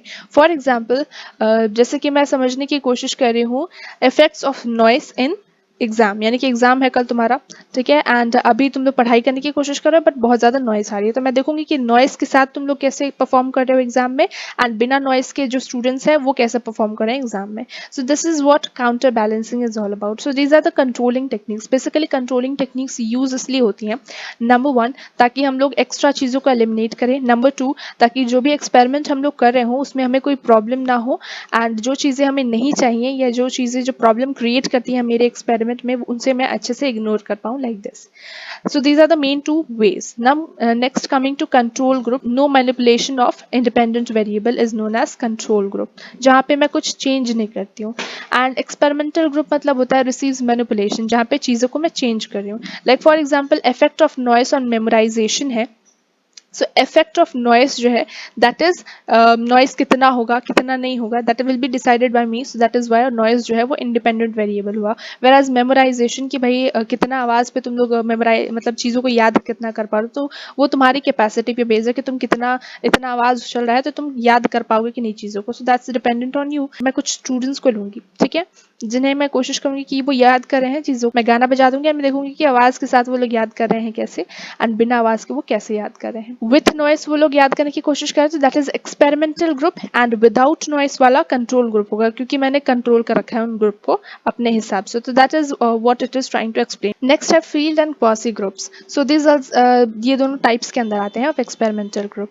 फील्ड ग्रुप की बात करें तो बेसिकली यहाँ पे मैं नेचुरल सेटअप पे चीज़ों को जाके समझने की कोशिश करती हूँ. फॉर एग्जाम्पल जैसे मैंने बताया था अगर किसी जगह पे अर्थक्वेक आ गया या कोई डिजास्टर आ गया, सो मैं उस जगह पे जाके लोगों को फीलिंग्स को, लोगों के ऊपर जो इफेक्ट आया, उनके लाइफस्टाइल पे जो इफेक्ट आया है, वहां पर जाकर मैं चीज़ों को समझने की कोशिश करूंगी. So that is field group. Whereas quasi group में क्या होता है, जो चीज़ें जैसी होती हैं उसे हम लोग वैसे ही समझने की कोशिश करते हैं. For example effects of music on mind, अगर हमें ये पढ़ना है तो हमें क्या पढ़ना होगा, चीज़ें जैसे है वैसे ही हमें उन्हें रहने देना होगा एंड उससे हमें वैसे ही पढ़ना होगा. So quasi group is all about जैसी चीज़ें हैं वैसे ही हम उसे पढ़ रहे हैं, उसको थोड़ा सा भी चेंज नहीं कर रहे हैं. वेर एज फील्ड ग्रुप में हम लोग सिर्फ नेचुरल सेटअप पे जाकर चीज़ों को समझने की कोशिश कर रहे होते हैं. कोरिलेशनल रिसर्च की बात करें, this is again another type, जहाँ पे हम लोग क्या करते हैं, रिलेशनशिप को पढ़ते हैं बिटवीन टू वेरिएबल्स. दो वेरिएबल्स हैं, सो इसका पॉजिटिव रिलेशन हो रहा है या नेगेटिव रिलेशन हो रहा है या फिर जीरो रिलेशन हो रहा है, इसे हम लोग पढ़ते हैं कोरिलेशन के अंदर. फॉर एग्जाम्पल तुमने क्या किया, तुम्हें ऐसा महसूस होता है कि अगर मैं बहुत ज़्यादा टाइम तक पढ़ूंगा तो मेरे मार्क्स अच्छे आ जाएंगे. सो तुम लोगों ने क्या किया, अपने टाइम ऑफ स्टडी को इंक्रीज किया एंड तुम्हारा मार्क्स भी उसके साथ इंक्रीज हुआ. सो that is positive effect, okay, या पॉजिटिव कोरिलेशन. वेरएज तुम लोगों ने पढ़ाई का तो टाइम बढ़ा दे कि तुम 4 घंटा पढ़ने लगे रोज, लेकिन तुम्हारा मार्क्स कम हो गया. So that is negative correlation. दो वेरिएबल्स के बीच में नेगेटिव कोरिलेशन देखने को मिल रहा है. वेरएज जीरो कोरिलेशन की मैं बात करूँ, सो इट्स अबाउट कि कोई कोरिलेशन नहीं है. फॉर एग्जाम्पल तुमने पढ़ाई की तो टाइम बढ़ा दिया लेकिन तुम्हारी कुकिंग स्किल्स खराब ही हैं और खराब ही रह गई, लाइक दिस. सो इन दोनों का कोई रिलेशन नहीं है, कुकिंग और पढ़ाई दो अलग अलग चीजें हैं. So that's what as a whole known as zero correlation. Moving on to fourth type of method which is survey method या सर्वे रिसर्च, जहाँ पे हम लोग बेसिकली क्या कर रहे होते हैं, ये काइंड ऑफ सोशल साइकोलॉजी में ज़्यादातर यूज़ किया जाता है. यहाँ पे हम लोग क्या करते हैं, हम लोग लोगों के ओपिनियंस को ले रहे होते हैं, ओके, जैसे कि इंटरव्यू के थ्रू या क्वेश्चनेयर के थ्रू या टेलीफोनिक सर्वे के थ्रू. फॉर एग्जांपल अगर तुम लोगों ने कोई फ्रिज खरीदा है ऑनलाइन, तो तुम्हें सर्वे आता है कि इसे रेटिंग दो, right? So that's a kind of survey only, जहाँ पे तुमसे तुम्हारी राय पूछी जाती है, तुमसे तुम्हारा रिव्यू पूछा जाता है। आजकल सोशल मीडिया में तुम्हें कमेंट्स के थ्रू रिव्यू देना होता है, so don't forget to leave a comment, okay? Moving on to interview की बात करें, सो इंटरव्यू में क्या होता है, बेसिकली इंटरव्यू 1-to-1 बेसिस पे क्वेश्चन पूछ लिए जाते हैं। क्वेश्चन एयर में क्या होता है, क्वेश्चंस के थ्रू, क्वेश्चंस मैं कुछ लिख के दूंगी और तुम्हें उस क्वेश्चंस के आंसर देने होंगे। सो इसके थ्रू हम लोग एक पर्सन के पर्सनैलिटी को जानने की या तो कोशिश करते हैं, या फिर उसके बिलीव्स, आइडियाज, वैल्यूज को जानने की कोशिश करेंगे, या एज अ होल हम रेटिंग्स के लिए या वेरिफिकेशंस के लिए उनके ओपिनियंस को एज अ होल जानने की कोशिश करने के लिए ये सारे सर्वे मेथड्स को हम यूज करते हैं। Moving on to fifth, testing, this is psychological testing या psychological method of testing.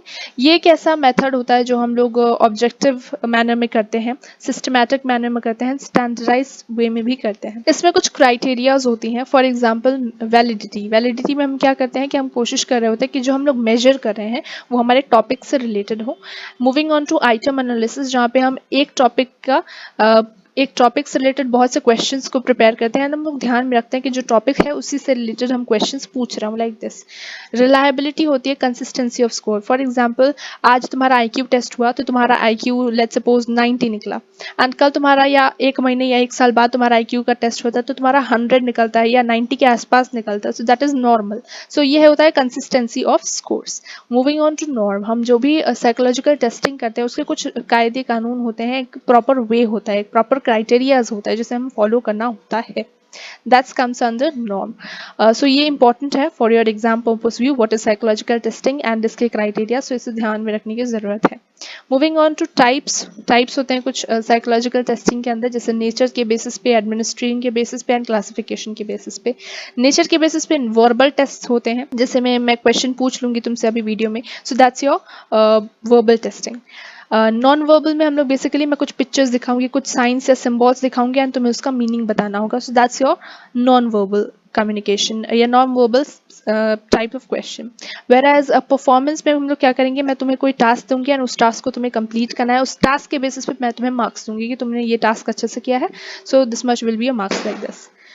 Moving on to administering के बेसिस पे इंडिविजुअल टेस्ट होता है, 1-to-1 बेसिस पे इंडिविजुअल टेस्ट लिया जाता है, वेरस ग्रुप टेस्ट में एक जो सवाल पूछता है एक जो जवाब देता है, लाइक दिस। या ग्रुप में भी बहुत से टाइप्स आते हैं जिसको इन डिटेल मैंने ऑलरेडी वन शॉट लेक्चर्स में एक्सप्लेन कर रखा है, so go and join it, go and see it and try to understand the whole concept there. Moving on to classifications की बात करें, so speed and power test होते हैं। Speed में हम लोग टाइम के हिसाब से देखते हैं कि कितनी स्पीड है इंडिविजुअल की। पावर में हम लोग देखते हैं कि कितना पर्सन नॉलेजेबल है टू आंसर द क्वेश्चन, उसके पास certain specific skills है to attend this question or not, like this. Then comes sixth type which is case study, जहाँ पे हम लोग क्या करते हैं, किसी भी केस को बहुत डेप्थ में स्टडी कर रहे होते हैं। फॉर एग्जाम्पल कोई चाइल्ड है जिसको हाइपर एक्टिविटी है, जिसको बहुत ज़्यादा, वो शांत बैठता ही नहीं है, वो जब देखो तो कूदता फांदता रहता है, बोलता रहता है, उसको मतलब देखोगे तो उसका पावर कभी लो होता ही नहीं, वो कभी भी एनर्जी लेस नहीं होता, बहुत एक्टिव रहता है। So that's kind of students को, दैट्स काइंड ऑफ बच्चों को हम लोग क्या करते हैं कि उनका सर्वे, उनको मतलब जानने की कोशिश करते हैं, उनको स्टडी करने की कोशिश करते हैं, उनके प्रॉब्लम्स को, उनके बिहेवियर्स के पैटर्न को हम लोग स्टडी करते हैं एज अ होल, एंड हमें पता चलता है कि उस बच्चे को ADHD का प्रॉब्लम है। सो ADHD का प्रॉब्लम हम लोग को, या कोई भी टाइप का साइकोलॉजिकल डिसऑर्डर, हमें पता कैसे चलता है जब हम इस किसी पर्सन को इन डेप्थ जानने की कोशिश करते हैं, उसके प्रॉब्लम्स को, उसके पर्सनल लाइफ के बारे में जानते हैं, उसके पैटर्न्स को जानते हैं या उसकी पर्सनालिटी को जानते हैं। तो case study is all about कि हम इन डेप्थ नॉलेज ले रहे होते हैं of any person, then it is known as case study. Moving on to analysis of data. Analysis of data में हम लोग क्या करते हैं, हम लोग डेटा को एनालाइज करते हैं। फॉर एग्जांपल मैंने अपना रिसर्च किया है, इस रिसर्च पे मैं कुछ स्कोर्स दूंगी कुछ लोगों को, ओके। सो अब ये जो स्कोर्स है नंबर्स के फॉर्म में होगा, so that will B quantitative. मैंने ये रिसर्च किया है, इन लोगों को इतना स्कोर्स मिला है इनके आंसर्स के हिसाब से, सो दैट इज क्वांटिटेटिव, जब यहाँ पे हम लोग क्वांटिटी स्कोर्स को यूज करते हैं। वेरएज क्वालिटेटिव मतलब कि जो भी मैंने स्टडी परफॉर्म की है, जैसे फॉर एग्जांपल मैं गई थी लोगों का बिहेवियर चेक करने या अंडरस्टैंड करने, in if they are facing, अगर उन्होंने अर्थक्वेक या कोई डिजास्टर फेस किया तो उनके फीलिंग्स, उनके आइडियाज क्या रहे हैं, मैंने स्टडी किया। अब इसके बारे में मुझे कुछ लिखना है, तो जब मैं एनालाइज करूंगी इन सभी इन्फॉर्मेशन को, तो मेरा आंसर वर्ड्स में नहीं आएगा, मुझे थोड़ा बहुत चीज़ें लिखनी होंगी, लाइक डिस्क्राइब करना होगा उनकी प्रॉब्लम्स को एज अ होल, फिर मैं कंक्लूड करूंगी, जो सिम्टम्स है वो लिखूंगी। So that's comes under your quality of information या qualitative method. Moving on to limitations of inquiry. Limitations of inquiry की बात करें, सो अगर हम साइकोलॉजी की बात करें तो साइकोलॉजी में 0 पॉइंट नहीं होता, यानी कि अगर हम इंटेलिजेंस का बात करें फॉर एग्जांपल, सो इंटेलिजेंस किसी भी इंसान का 0 नहीं होता, कुछ ना कुछ इंटेलिजेंस होता है, लो होता है या ज़्यादा होता है, 20 होता है, 25 होता है, बट 0 नहीं होता। Okay, number 2 is nature, relative nature of psychological tool. ये साइकोलॉजिकल है। Okay, so relative nature of psychological tools, इसकी बात करें, अगर मैं बात करूँ इंडिया की या वेस्ट की, वेस्ट की कंट्रीज में बेसिकली साइकोलॉजिकल टूल्स जो है वो डिफरेंट होते हैं, साइकोलॉजिकल प्रॉब्लम्स और चैलेंजेस भी डिफरेंट होते हैं। वेराज इंडिया की कॉन्टेक्स्ट में बात करें, इंडिया में डिफरेंट टाइप्स ऑफ चैलेंजेस होते हैं, प्रॉब्लम्स होते हैं, एंड उनके सॉल्यूशंस भी अलग तरीके से निकाले जाते हैं। इसमें नेचर या टूल्स जो है वो दोनों कंट्रीज में या दोनों कंट्रीज में जो नेचर होते हैं, जो टूल्स होते हैं for psychology, it is totally different, right. So this is relative nature of psychological tools. वेराज third limitations क्या होती है हमारे साइकोलॉजिकल टूल्स में, कभी कभार यहाँ पे मिसकन्फ्यूजन हो जाता है, tools used in west and India like this, so that's the thing. Well, coming on to point number 3, subjective interpretation. ये हम लोग ऑब्जर्व करते हैं क्वालिटेटिव डेटा जब हम लोग प्रोवाइड करते हैं, हम अपनी फीलिंग्स को लिख देते हैं। साइकोलॉजिस्ट को देखें तो हम कभी कभार साइकोलॉजिस्ट से ये मिस्टेक हो जाती है कि वो अपनी फीलिंग्स अपने जो समझते हैं उस इंसान के बारे में वो लिख देते हैं। फॉर एग्जांपल, वो इंसान जो है वो डर गया था, वो बहुत डरपोक है, वो बहुत शाई है, वो अपनी फीलिंग्स को नहीं बता पा रहा है, ये मेरी सोच है, राइट। बट मैं अपनी सोच को अपने थीसिस पे, अपने रिसर्च पेपर में नहीं लिखूंगी, राइट। मुझे ध्यान से समझना होगा उस इंसान का पर्सपेक्टिव, उसने क्या फील किया है वो मुझे लिखना है, राइट। सब्जेक्टिव इंटरप्रिटेशन जो है वो एक चैलेंज है जो साइकोलॉजिस्ट के द्वारा या रिसर्चर्स के द्वारा अक्सर हो जाता है। Then comes ethical issues, limitations of psychological inquiry and ethical issues. ये दोनों के दोनों ही 6 मार्क्स के पर्सपेक्टिव से मोस्ट इंपॉर्टेंट है, तो इसे इसलिए मैं ज़्यादा डिस्कस करी हूँ एंड तुम्हें भी ध्यान रखना है। Okay, moving on to ethical issues की बात करें, वॉलंटरी पार्टिसिपेशन, जिसको भी हम लोग अपने एक्सपेरिमेंट में जोड़ रहे हैं, जिसके ऊपर हम लोग स्टडी कर रहे हैं, उस इंसान को सबसे पहले हमें पूछना होगा कि क्या आप एक्चुअल में हमारे रिसर्च में हमारी हेल्प कर सकते हैं, हमारी सहयोग कर सकते हैं, आपको कोई प्रॉब्लम तो नहीं है, हम लोग ये रिसर्च करने वाले हैं, उसमें हमें आपकी ये सिग्नेचर लगेगी एंड आपकी ये हेल्प लगेगी, लाइक दिस। उस पर्सन से उसकी चॉइस पूछनी होगी कि क्या आप रेडी हैं to perform this experiment with us, so that is voluntary participation. Number 2 is informed consent, जहाँ पे मैं इन्फॉर्म करूंगी उस पर्सन को कि आपको ये सारी चीज़ें करनी होंगी एंड ये हमारा मोटिव है और साइकोलॉजिकल टेस्टिंग, या ये हमारा motive of testing. Then comes 3, debriefing. Debriefing मतलब हमें ये इंश्योर करना है, जहाँ पे तुम लोगों को ज़्यादा डाउट आता है डिब्रीफिंग क्या होती है मैम।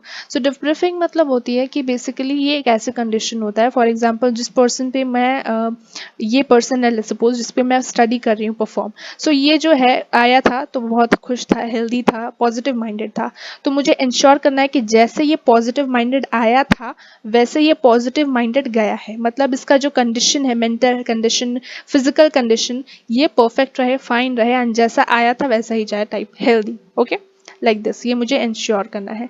शेयरिंग द रिजल्ट्स, अब जो भी रिजल्ट्स है जो साइकोलॉजिकल टेस्टिंग करने के बाद मुझे मिला, समझ में आया, या मैंने रिसर्च करके पता लगाया, ये रिजल्ट जो है वो मैं उस पर्सन से भी शेयर करूंगी। Okay, so that is also one of the thing. And fifth में हमारा आता है कॉन्फिडेंशियलिटी, जो भी मैंने उस पर्सन का नाम, एड्रेस, पर्सन का phone number, all this information, जो प्राइवेट इंफॉर्मेशन मैंने उससे ली हैं, उसको मैं सेफ गार्ड करूंगी, उससे मैं प्रोटेक्ट करूंगी, प्राइवेसी, राइट टू प्राइवेसी को इंश्योर करूंगी एंड उस कॉन्फिडेंशियलिटी को मेंटेन करूंगी एंड इसके पर्सनल इंफॉर्मेशन को किसी और के साथ शेयर नहीं करूंगी। So that comes under confidentiality of data source. So with this we have completed the whole chapter of methods of inquiry in psychology. ये chapter को मैंने कोई भी topic को छोड़ा नहीं है, nothing we have left, मैंने सब कुछ elaborately और briefly discuss कर लिया है, so I hope आप कोई भी doubt कुछ भी नहीं रह गया होगा। So all the very best for your examinations. I hope तुम लोगों का exam अच्छा से जाए and don't forget to like,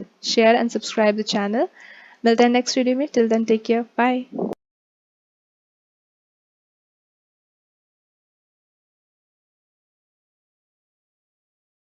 जय हिंद एवरीवन, दिस इज सभी एंड आप सभी की ह्यूमैनिटीज एजुकेटर। आज के इस वीडियो में हम लोग साइकोलॉजी के चैप्टर नंबर 3 को कंप्लीट करने वाले हैं with rapid revision in 20 minutes. Without wasting any time human development की डेफिनेशन से स्टार्ट करते हैं। ओके। सो ह्यूमन डेवलपमेंट क्या होता है? बेसिकली ह्यूमन डेवलपमेंट की बात करें तो इंसान का डेवलपमेंट का बात होता है, जैसे कि कुछ ऐसे चेंजेस जो हमारे लाइफ में होते हैं, हमारे थ्रू आउट द लाइफ होते हैं डेवलपमेंट, जहाँ पे हम देखते हैं कि it starts from our conception. जब हम लोग हमारा बर्थ भी नहीं होता है, when women is pregnant, from that time only एक बच्चे का डेवलपमेंट स्टार्ट होता है and it goes on throughout the life. जब तक डेथ नहीं हो जाती है एक इंसान की, तब तक डेवलपमेंट चलता रहता है। ओके, डेवलपमेंट की अगर फर्दर बात करें, सो डेवलपमेंट एंड ग्रोथ एक दूसरे से बिल्कुल अलग है। कैसे अलग है? बिकॉज ग्रोथ में हम लोग देखते हैं कि फिजिकल कैरेक्टरिस्टिक्स में चेंजेस आना। फॉर एग्जांपल, मेरे हाइट में चेंज आ गया, मेरे वेट में चेंज आ गया, मेरे बॉडी साइज में चेंज आया, तो that is our growth. But development ऐसा नहीं होता। डेवलपमेंट में हम लोग देखते हैं कि ओवरऑल डेवलपमेंट होता है। लाइक फॉर एग्जाम्पल, मैं बायोलॉजिकली ग्रो करूँगी। पहले मैं जब छोटी थी तो मैं बहुत इक्टू सी थी, राइट, लेकिन अब मैं बड़ी हो गई हूँ तो मेरा साइज का डेवलपमेंट है। सो बायोलॉजिकल प्रोसेस में biological development is that. Then cognitive development, पहले मेरी सोच वैसी थी, बहुत बच्चों वाली थी, राइट, एंड अब मेरी सोच में प्रोग्रेस आया है। So that is my cognitive process में चेंज। सोशल इमोशनल प्रोसेस की बात करें, सो मेरे इमोशंस डेवलप हुए हैं, जो मैं छोटी थी तब नहीं थे, right. So that is social emotional processes. So development जो है वो ओवरऑल एंड एक लार्ज प्रोसेस होता है। ओके, एंड डेवलपमेंट में हम लोग पॉजिटिव एंड नेगेटिव चेंजेस भी देखते हैं। पॉजिटिव एंड नेगेटिव चेंज क्या है वो हम लोग फर्दर डिस्कस करेंगे। बायोलॉजिकल डेवलपमेंट की बात करें, so it is about our height and size. जैसे कि मैंने बताया था, कॉग्निटिव प्रोसेसेस में हमारे एक्सपीरियंसेस बढ़ते हैं, हमारी नॉलेज बढ़ती है, हमारी सोच विकसित होती है। वेराज इन सोशो इमोशनल प्रोसेस हम लोग देखते हैं कि हमारे इमोशंस, हमारे इंटरेक्शंस, हमारी पर्सनैलिटी फॉर्मेशन यहाँ होती है। Whereas next है हमारा LSP, life span perspective, which includes following exemption. हम लोगों ने LSP के बारे में पढ़ा हुआ था कि डेवलपमेंट जो है वो लाइफ लॉन्ग होता है। जैसे कि मैंने अभी भी बताया, डेवलपमेंट जो है उसमें 3 चेंजेस देखने को मिलता है, 3 interwoven and mixed kind of changes. हम बायोलॉजिकली डेवलप करेंगे, हम कॉग्निटिवली डेवलप करेंगे, हम लोग सोशो इमोशनल प्रोसेसेस के थ्रू डेवलप करेंगे। So that comes under the second point. Third point is development is multi directional. Multi directional मतलब both positive and negative, as I told just now. Positive मतलब कि जब हम छोटे होते हैं, बड़े होते जाते हैं, तो हम हमारी जो लर्निंग की स्पीड है, हमारी जो चीज़ों को अंडरस्टैंडिंग की स्पीड है वो बढ़ जाती है। वेर एज और चीज़ों को समझने की स्पीड भी बढ़ जाती है। वेर एज अगर हम लोग बूढ़े हो जाते हैं, हम लोग एज्ड हो जाते हैं, तो हमारी लर्निंग पावर कम हो जाती है, हमें याद भी नहीं रहता, हमारी याददाश्त कमजोर हो जाती है। So that comes under negative development. Whereas development highly plastic होता है। फॉर एग्जाम्पल, मैं अपने कोई भी एबिलिटीज़ को या कोई भी स्किल्स को सीख सकती हूँ, इम्प्रूव कर सकती हूँ किसी भी एज में। Development is influence by historical conditions. मेरे पास में जो हुआ है वो कहीं ना कहीं मेरे डेवलपमेंट में एक बहुत मेजर रोल प्ले करता है। For example, it is written about independence. मैं बताऊँ अगर फैमिली सिचुएशंस, अगर मेरे पेरेंट्स की सिचुएशंस बहुत अच्छी रही है हिस्टोरिकली, तो मेरे डेवलपमेंट बहुत अच्छे से होगा, right. So that is also one of the example. Development जो है वो कंसर्न होता है with various other discipline. For instance, psychological development में हम लोग माइंड के डेवलपमेंट की बात करते हैं, हम पर्सनैलिटी डेवलपमेंट की बात करते हैं। वेराज हमारा बायोलॉजिकल डेवलपमेंट होता है, राइट, हमारा न्यूरोलॉजिकल डेवलपमेंट होता है। तो development is not only limited to psychology, but और भी सब्जेक्ट में और भी डिसिप्लिन में हम लोग डेवलपमेंट को पढ़ते हैं। ओके, डेवलपमेंट जो है वो डिपेंड होता है डिफरेंट कॉन्टेक्स्ट में। फॉर एग्जांपल, कौन से इन्वायरमेंट्स में आई हूँ, कौन से लोग मेरे आसपास हैं, मेरे फ्रेंड्स कैसे हैं, मेरे पीयर्स कैसे हैं, इस सब से भी हमारा डेवलपमेंट जो है वो बहुत ज़्यादा ग्रेटली अफेक्टेड होता है। Moving on to LSP। LSP क्या है? लाइफ स्पैन पर्सपेक्टिव, जो अभी हम लोगों ने पढ़ा है। इसको तुम लोग इस चार्ट के थ्रू भी याद रख सकते हो। अगेन, ये नोट्स तुम्हें बहुत ज़्यादा हेल्प करेंगे for your exam purpose view, लेकिन बेस्ट होगा तुम अपने नोट्स बनाओ, बिकॉज तुम्हारे नोट्स इज ऑलमोस्ट वो तुम्हारे होंगे एंड तुम्हें रिविजन करने में हेल्प करेंगे। This is just for instance, इससे तुम एग्जाम्पल लेके इस तरीके से तुम अपना नोट्स बना सकते हो, ऐसे चार्ट्स, ऐसे keywords like this. Okay, moving on two factors जो इन्फ्लुएंस करते हैं हमारे डेवलपमेंट को, which is biological factor, that is जिसके अंदर हमारे जीन्स आते हैं, राइट, एंड इन्वायरमेंटल फैक्टर जिसके अंदर क्या आएंगे हम लोग थोड़ी देर में डिस्कस करेंगे। सो बायोलॉजिकल फैक्टर की बात करें, सो उसमें आते हैं जीनोटाइप एंड फिनोटाइप। देखो, बायोलॉजिकल डेवलपमेंट की बात करें, सो इट इज़ कि ऐसा डेवलपमेंट जो हमें कहीं ना कहीं हमारे पेरेंट्स से मिला होता है, जीन्स के थ्रू। ओके, जैसे कि हमारा आई कलर, हमारा हेयर कलर, ये इन्फॉर्मेशन होता है जीन्स में, राइट, जो हमें अपने पेरेंट्स से मिलता है, तो that is comes under genotype. वेराज phenotype इसका रिप्रेजेंटेशन होता है। फॉर एग्जांपल मेरी पर्सनालिटी कैसे हुई, मेरी इंटेलिजेंस कैसे है, मेरी आंखों का कलर क्या है, मेरा बाल का कलर क्या हुआ है। So that is about observable characteristics जो कि तुम देख सकते हो, दैट इज आवर फिनोटाइप। बहुत सी चीज़ें हम अपने पेरेंट्स से सीखते हैं। फॉर एग्जाम्पल अगर मेरे पेरेंट्स जो है वो रीडर्स हैं, सो बहुत से बुक्स उन्होंने घर में रखे होंगे, ऐसे चांसेस बहुत ज़्यादा है कि मैं भी एक रीडर बनूँ फ्यूचर में, मेरे भी अंदर ये कैरेक्टरिस्टिक्स आए, right. So this is our environmental factors. तो इन्वायरमेंट, जैसे कि जो इन्वायरमेंट में मैं रहती हूँ, जैसे सिचुएशंस हैं मेरे आसपास, जो फैसिलिटीज़ हैं मेरे आसपास, वो कहीं ना कहीं मेरी पर्सनालिटी को डेवलप करने में हेल्प करती है। बहुत से साइकोलॉजिस्ट, स्पेशली 2 साइकोलॉजिस्ट के बारे में हमने अपने बुक में पढ़ा था, Urie Bronfenbrenner and Durganand Sinha. Urie Bronfenbrenner का क्या कहना है कि हमारी इकोलॉजी, यानी कि हमारा जो इन्वायरमेंट है, वो बहुत इंपॉर्टेंट रोल प्ले करता है हमारे डेवलपमेंट में, हमारे पर्सनालिटी डेवलपमेंट में। उन्होंने एक मॉडल दिया था जिसका डायग्राम मैंने बना रखा है, तुम लोग बहुत अच्छे से समझ जाओगे। जो इंडिविजुअल है उसके आसपास उसके जो इन्वायरमेंट है वो उसकी पर्सनालिटी को इन्फ्लुएंस करते हैं। इस डायग्राम में क्या दिख रहा है कि एक इंडिविजुअल है, माइक्रो सिस्टम हम लोग देख रहे हैं। माइक्रो सिस्टम मतलब होता है कि हमारी जो फैमिली, हमारे आसपास हमारी फैमिली है, हमारे स्कूल है, हमारे पीयर्स हैं, हमारे फ्रेंड्स हैं, so all this comes under our micro system. Meso system में इट इज़ अबाउट कि हम कैसे अपने फ्रेंड्स से, अपनी टीचर से, अपने फैमिली मेम्बर्स से इंटरेक्ट करते हैं, so that comes our meso system, that comes in our meso system. Then comes exo system, जैसे कि मैं बड़ी हो गई, मैं कॉलेज में गई, so that is exo system, जहाँ पे मेरा वर्क प्लेस हुआ, मास मीडिया, मेरे और भी फ्रेंड्स बने, so that comes under your exo system. Macro system में क्या हुआ कि ओवरऑल इन सभी चीज़ों ने मेरे को ऐसा डेवलप किया कि मेरी अपनी एक आइडियाज़ हुई, मेरा अपने बिलीव्स है, मेरे अपने आइडियाज़ है, मेरा अपना थिंकिंग पैटर्न है, सो मेरा अपना एटीट्यूड है, so that comes under our macro system. Whereas chrono system है, chrono system is all about कि मैं समय के साथ साथ और भी बहुत सी चीज़ें सीखती गई, that comes under your chrono system. Okay, so this is what Bronfenbrenner tried to explain कि कैसे हमारा इन्वायरमेंट हमें कहीं ना कहीं डेवलप करता है एंड हमारे डेवलपमेंट में बहुत सेंट्रल रोल प्ले करता है। So this is all about Durganand Sinha's model. ये डेफिनेशंस इंपॉर्टेंट है कि माइक्रो सिस्टम क्या है, मेसो सिस्टम क्या है, एक्सो सिस्टम क्या है, तो एक बारी तुम लोग बुक से देख लेना डेफिनेशंस, या फिर तुम लोगों ने अपने नोट्स में इंक्लूड किया है, तो दैट्स वेरी गुड। ओके, मैंने एक क्विक ओवरव्यू के लिए ये चार्ट बना दिया है, that will help you out to just recap the whole stuffs. Moving on to Durganand Sinha's model of development, जहाँ पे वो इंडिया के हिसाब से बताते हैं कि इंडिया के हिसाब से कैसे हमारी इकोलॉजी, हमारे इन्वायरमेंट अफेक्ट करता है हमारे डेवलपमेंट में। जैसे फॉर एग्जांपल हमारा जो इकोलॉजी है, हमारा जो इन्वायरमेंट है, उन्होंने डिवाइड किया into 2 layers. Number 1 is upper layer, जहाँ पे जो कि बहुत ज़्यादा विजिबल लेयर होता है, जहाँ पे हमारी फैमिली होती है, हमारे फ्रेंड्स होते हैं, हमारे होम होते हैं, मतलब हमारा घर होता है, एंड हमारे इंटरेक्शंस होते हैं जिनसे हम इंटरेक्ट करते हैं, जो टॉयज़ हमारे पास है, जो टेक्नोलॉजीज़ हमारे पास हैं, जिन चीज़ों से हम घिरे हुए होते हैं सबसे पहले, that is our upper layer. And surrounding layers is about कौन से जोग्राफिकल फैक्टर्स से हम आते हैं, हम नॉर्थ इंडिया से हैं कि साउथ इंडिया से हैं, या क्या अपॉर्चुनिटीज़ हमें मिली, कौन से कास्ट से हैं हम लोग, कौन से क्लास से हैं हम लोग, so that comes under our surrounding layer. Okay, moving on to overview of developmental stage. So Durganand Sinha का मॉडल यहीं तक था। नेक्स्ट है हमारा ओवरव्यू ऑफ डेवलपमेंटल स्टेज, जहाँ पे बताया गया है कि डेवलपमेंटल टास्क के बारे में। डेवलपमेंटल टास्क मतलब कि एट सर्टन एज तुम लोग रीच करते हो एंड तुमसे कुछ एक्सपेक्ट किया जाता है। फॉर एग्जाम्पल अब तुम लोग एडल्टहुड में आ चुके हो, तुम लोग 20+ हो गए हो, तो अब तुम्हारी फैमिली एक्सपेक्ट करेगी कि अब तुम लोग कमाना स्टार्ट करोगे, अब तुम लोग जॉब लोगे। एंड जब तक तुम लोग जॉब नहीं लेते ना, तब तक तुम्हारी फैमिली तो नहीं, बट तुम्हारी सोसाइटी के 4 लोग जरूर पूछेंगे कि अब तक इसका जॉब नहीं लगा, क्यों नहीं लगा, राइट। सो समाज जो है वो एक सर्टन एज पर आके तुमसे कुछ एक्सपेक्ट करता है, so that is what developmental task is all about.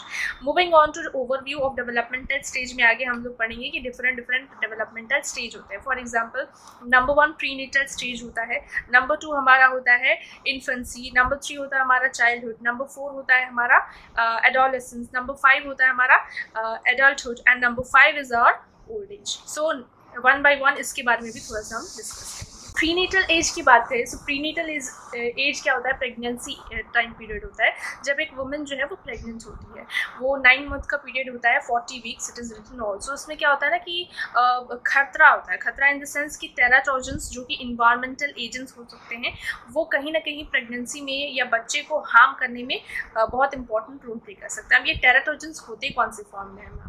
Basically it is about कि तुम अगर वो प्रेग्नेंट लेडी अगर कोई ड्रग्स ले या अल्कोहल ले या कोई काइंड ऑफ इन्फेक्शंस हो जाए through air pollution, water pollution, so all this things are teratogens. So इसलिए प्रेग्नेंट वुमेन्स को अपना बहुत ज़्यादा ध्यान रखना पड़ जाता है। ठीक है, मूविंग ऑन टू अगर हम प्रीनेटल स्टेज की बात करें तो टेराटोजेंस है।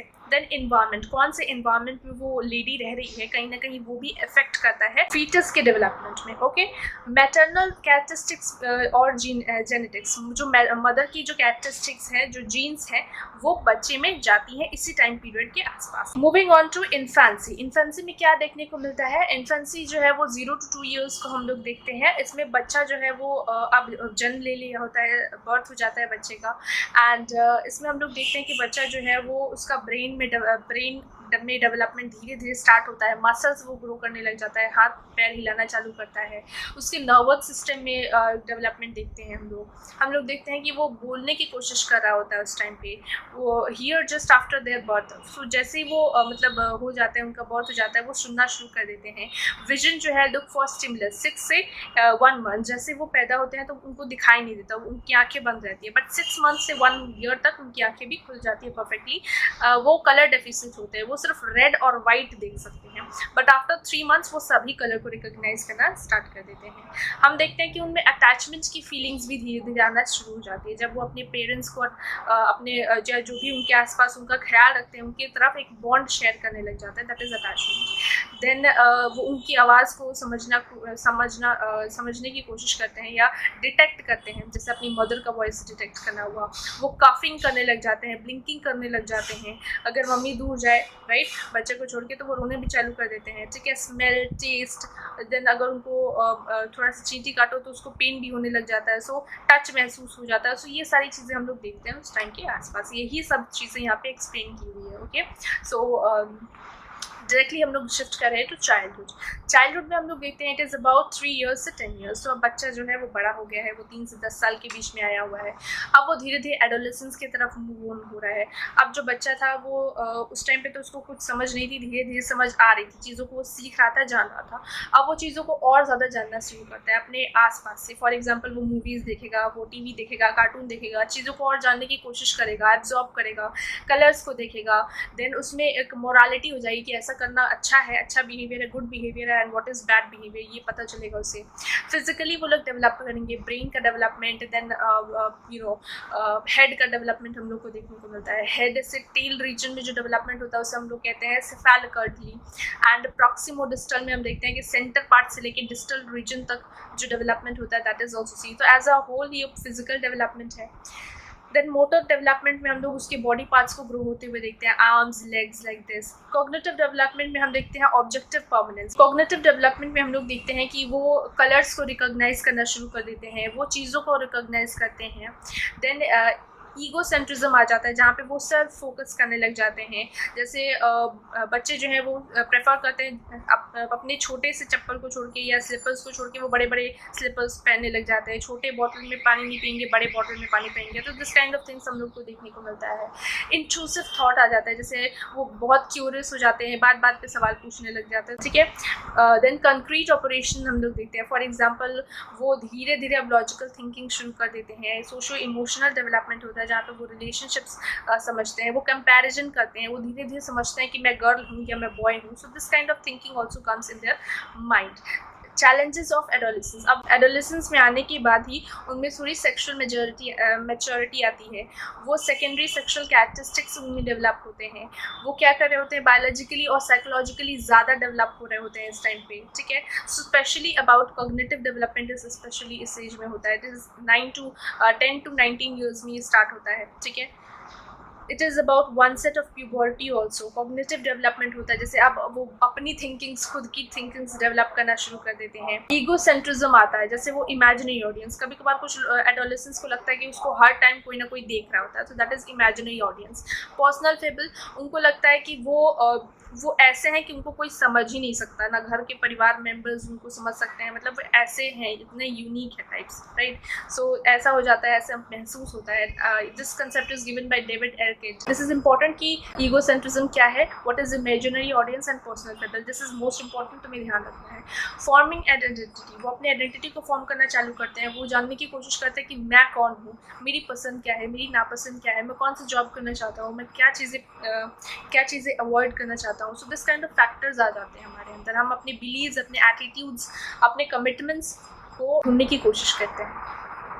यहाँ पे कुछ प्रॉब्लम्स भी आ जाते हैं, कुछ अडल्ट जो हैं वो अपने फ्रेंड्स, कुछ लोगों से फ्रेंडशिप करने के लिए वो उनके जैसे बन जाते हैं। फॉर एग्जांपल उनके जैसे ड्रिंक करना स्टार्ट कर देते हैं, अल्कोहल कंजप्शन जैसे कि, या फिर स्मोकिंग एंड ड्रग्स भी लेना स्टार्ट कर देते हैं, just to be cool and just to be part of a particular group. So this also we observe here. Comes under substance abuse. Then delinquency में आता है कि ऐसा बिहेवियर जो कि सोशली अनएक्सेप्टेबल है, फॉर एग्जाम्पल वो चोरी करना शुरू कर दे, क्रिमिनल एक्ट्स करना शुरू कर दे, right. So that comes under delinquency. Eating disorders देखते हैं, जैसे एनोरेक्सिया नर्वोसा, जिसमें वो क्या करते हैं, वो खाना ही नहीं खाते, ठीक है। एंड बुलिमिया में वो क्या करते हैं कि वो खा लेते हैं, उसके बाद फिर वोमिट कर देते हैं whatever they are eating. Then binge and pinch eating, वो बहुत मतलब खाते हैं, बहुत ज़्यादा खाते हैं, इतना खाते हैं कि उनके नेक तक पहुंच जाता है खाना। सो बेसिकली ये जो मेजर कंसर्न्स है of adolescence, this is again very much important for exam perspective. Adulthood देखें तो एडल्टहुड जो है, it is that time period जब कोई एडोलेसेंस जो है वो मूव ऑन करता है, 20+ हो जाता है, जब वो मेच्योर हो जाता है, रिस्पॉन्सिबल हो जाता है, जॉब वो ले लेता है, जॉब उसको मिल जाती है, वेल इंटीग्रेट हो जाता है, सोसाइटी का एक रिस्पॉन्सिबल मेंबर हो जाता है, करियर मिल जाता है उसको, फिर उसकी शादी हो जाती है, फिर वो पेरेंट बनता है। सो बहुत ज़्यादा हम यहाँ पे कॉग्निटिव डेवलपमेंट, बहुत सी एक्सपीरियंसेस उससे मिलती है, फिजिकली वो ग्रो होता है, राइट। फिर वो थोड़ा ओल्ड एज की तरफ वो मूव करता है, जहाँ पे धीरे धीरे वो वीक होने लग जाता है, लाइक दिस। ओल्ड एज में हम देखते हैं जनरली कि 60 से 65 उसे माना जाता है, जहाँ पे जो लोग हैं वो अपने जॉब से रिटायर हो जाते हैं, एंड उनके पार्टनर की भी कभी कभार डेथ हो जाती है। So that also we see generally. वो लोग जो ओल्ड होते हैं, उनके पास प्लानिंग अगर ना हो, तो अगर उनके पास परफेक्टली प्लान है कि मैं ओल्ड हो जाऊँगा, मेरे पास इतने पैसे रहेंगे, सो आई विल क्या करेंगे हम लोग, बहुत मज़े करेंगे, राइट, लाइक बाहर घूमने जाएंगे एंड ऑल। वेर एज कुछ ओल्ड एज जो है, कुछ जो बूढ़े लोग होते हैं वो डिपेंडेंट हो जाते हैं अपने अपने चिल्ड्रंस पे, तो कुछ होते हैं कि इंडिपेंडेंट हो जाते हैं और ज़्यादा कुछ जॉब्स करने लग जाते हैं, या अपने पैशन को फॉलो करते हैं फर्दर, या इस एज में भी डेथ आती है, बट डेथ को हम ऐसे पर्टिकुलरली नहीं बोल सकते कि इट इज़ ओनली फॉर कि अगर तुम बूढ़े हो जाओगे तो तुम्हारी डेथ होगी। डेथ इज़ समथिंग कि वो कोई भी एज पे आ सकती है, तो that is also one of the thing which you should know. So further अगर हम चैप्टर को कंक्लूड करें, सो आई से कि सबसे पहले क्या होता है कि एक जो बच्चा है वो जब हो जाता है तो उसकी लाइफ होती है समथिंग की मतलब वो फैंटेसी में रहने की कोशिश करता है, राइट। जब वो हो जाता है तो वो चीज़ों को समझता है, जानता है, अपने आसपास को समझता है, वो फैंटेसी लाइफ में जी रहा होता है कि हाँ लाइफ बहुत सुंदर है, ऐसा होगा वैसा होगा। लेकिन जब वो अपने एडोलेसेंस में आते हैं तो वो हिपोक्रेसी अपने आसपास देखते हैं, वो देखते हैं कि समाज तो ऐसा है कि अचीवमेंट तुम्हें लेनी होगी, तुम्हें जॉब लेनी होगी, लाइक दिस, फर्दर उसके लिए मेहनत करना होगा, तुम्हें ये सारी चीज़ें समझ में आती हैं। फिर एडल्टहुड में तुम लोग जॉब के लिए भागोगे, फिर जॉब्स ले लोगे, तो उसके बाद फिर तुम जॉब के लिए काम करोगे, उसके बाद फिर ओल्ड एज आएगा, उसके बाद तुम डेथ। सो इसके बीच में तुम लोग कहाँ हो ये भी तुम्हें ध्यान देना होगा। लाइक फॉर एग्जाम्पल तुम्हें अपनी आइडेंटिटी फॉर्मेशन करनी होगी, तुम क्या चाहते हो लाइफ से, and it should be something कि तुम्हारे ओल्ड एज में कुछ प्लानिंग भी होनी चाहिए। इट शुड नॉट कि रेस में दौड़ रहे हो, जब से पैदा हुए तब से रेस में दौड़ रहे हैं एंड कुछ प्लानिंग ही नहीं है फॉर ओल्ड एज कि हम थोड़ा रिलैक्स करें, थोड़ा एंजॉय करें। So that also should be there. Well this is all about your chapter discussion. ये मैंने थोड़ा सा एड ऑन कर दिया क्योंकि ओल्ड एज की भी प्लानिंग थोड़ी होनी चाहिए, right. Well moving on to the last thing, that is I hope कि चैप्टर तुम्हें फुल्ली समझ में आ गया है, कोई डाउट नहीं है। अगर कोई भी डाउट अभी भी रह गया है सो कमेंट सेक्शन में ज़रूर पूछना, एंड को लाइक करना एंड शेयर करना to your classmates and friends, ये मत भूलना, ठीक है। टिल देन टेक केयर, मिलते हैं नेक्स्ट वीडियो में, bye.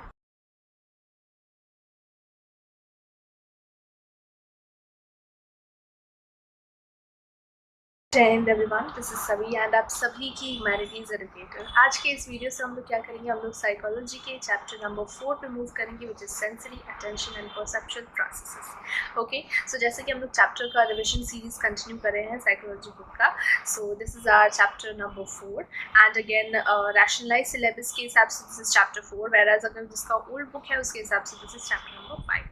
Okay, so let's get on to the chapter and देखते हैं क्या है इस चैप्टर में। One more thing is that कि हेडफोन लगा लो या ईयरफोन लगा लो एंड ध्यान से मेरी बातों को सुनो, बिकॉज ये चैप्टर बहुत अमेजिंग है एंड मजा आएगा सुनने में इसके बारे में। स्टार्ट करेंगे, सेंसरी क्या होता है, अटेंशन क्या होता है, परसेप्शन प्रोसेसेस क्या होता है। सेंसेशन का मतलब क्या होता है कि जब हम अपने आसपास से इंफॉर्मेशन को गैदर कर रहे हैं through our sense organ, so that is sensory. Attention में हम क्या करते हैं कि जो भी हम अपने आसपास चीज़ें देख रहे होते हैं या सेंसेशन के थ्रू हमें मिल रहा होता है, बहुत सी चीज़ें हमारे सेंसेस में आती हैं, हम लोग देख रहे हैं बहुत सारी चीज़ें इस रूम में हैं, राइट। देन मैं बहुत सी चीज़ों को टच कर रही हूँ, सो अलॉट मेनी इन्फॉर्मेशन जो है वो मेरे आसपास है, बट अटेंशन में मैं क्या करती हूँ, किसी एक चीज़ पे मैं ध्यान दे रही होती हूँ, right. So that is attention. Whereas perceptual process में मैं मीनिंग देती हूँ। फॉर एग्जाम्पल, मैं कुछ देख रही हूँ, ठीक है, मैं वहाँ पे अटेंशन कर रही हूँ उस वीडियो पे एंड देन मेरी मीनिंग जनरेट कर रही हूँ, मैं समझने की कोशिश कर रही हूँ कि उस वीडियो में क्या दिखाने की कोशिश है, ठीक है। सो दैट इज मैं सेंसेस के थ्रू, आईज के थ्रू देख रही हूँ चीज़ों को, देन मैं अटेंशन पे कर रही हूँ एंड उस वीडियो को जानने की और समझने की कोशिश कर रही हूँ एंड मीनिंग दे रही हूँ उसे, that is perceptual process. So sensation, attention and perception तीनों बहुत ज़्यादा इंटरलिंक्ड हैं एंड इस चैप्टर में हम लोग इंपॉर्टेंट पॉइंट्स पे स्पेसिफिकली ध्यान देने वाले, बिकॉज ये चैप्टर बहुत लेंदी है, राइट। सो हम लोग ईच एंड एवरीथिंग डिस्कस नहीं कर सकते, but I will try my best कि हम लोग सभी कुछ डिस्कस करते हुए चलें।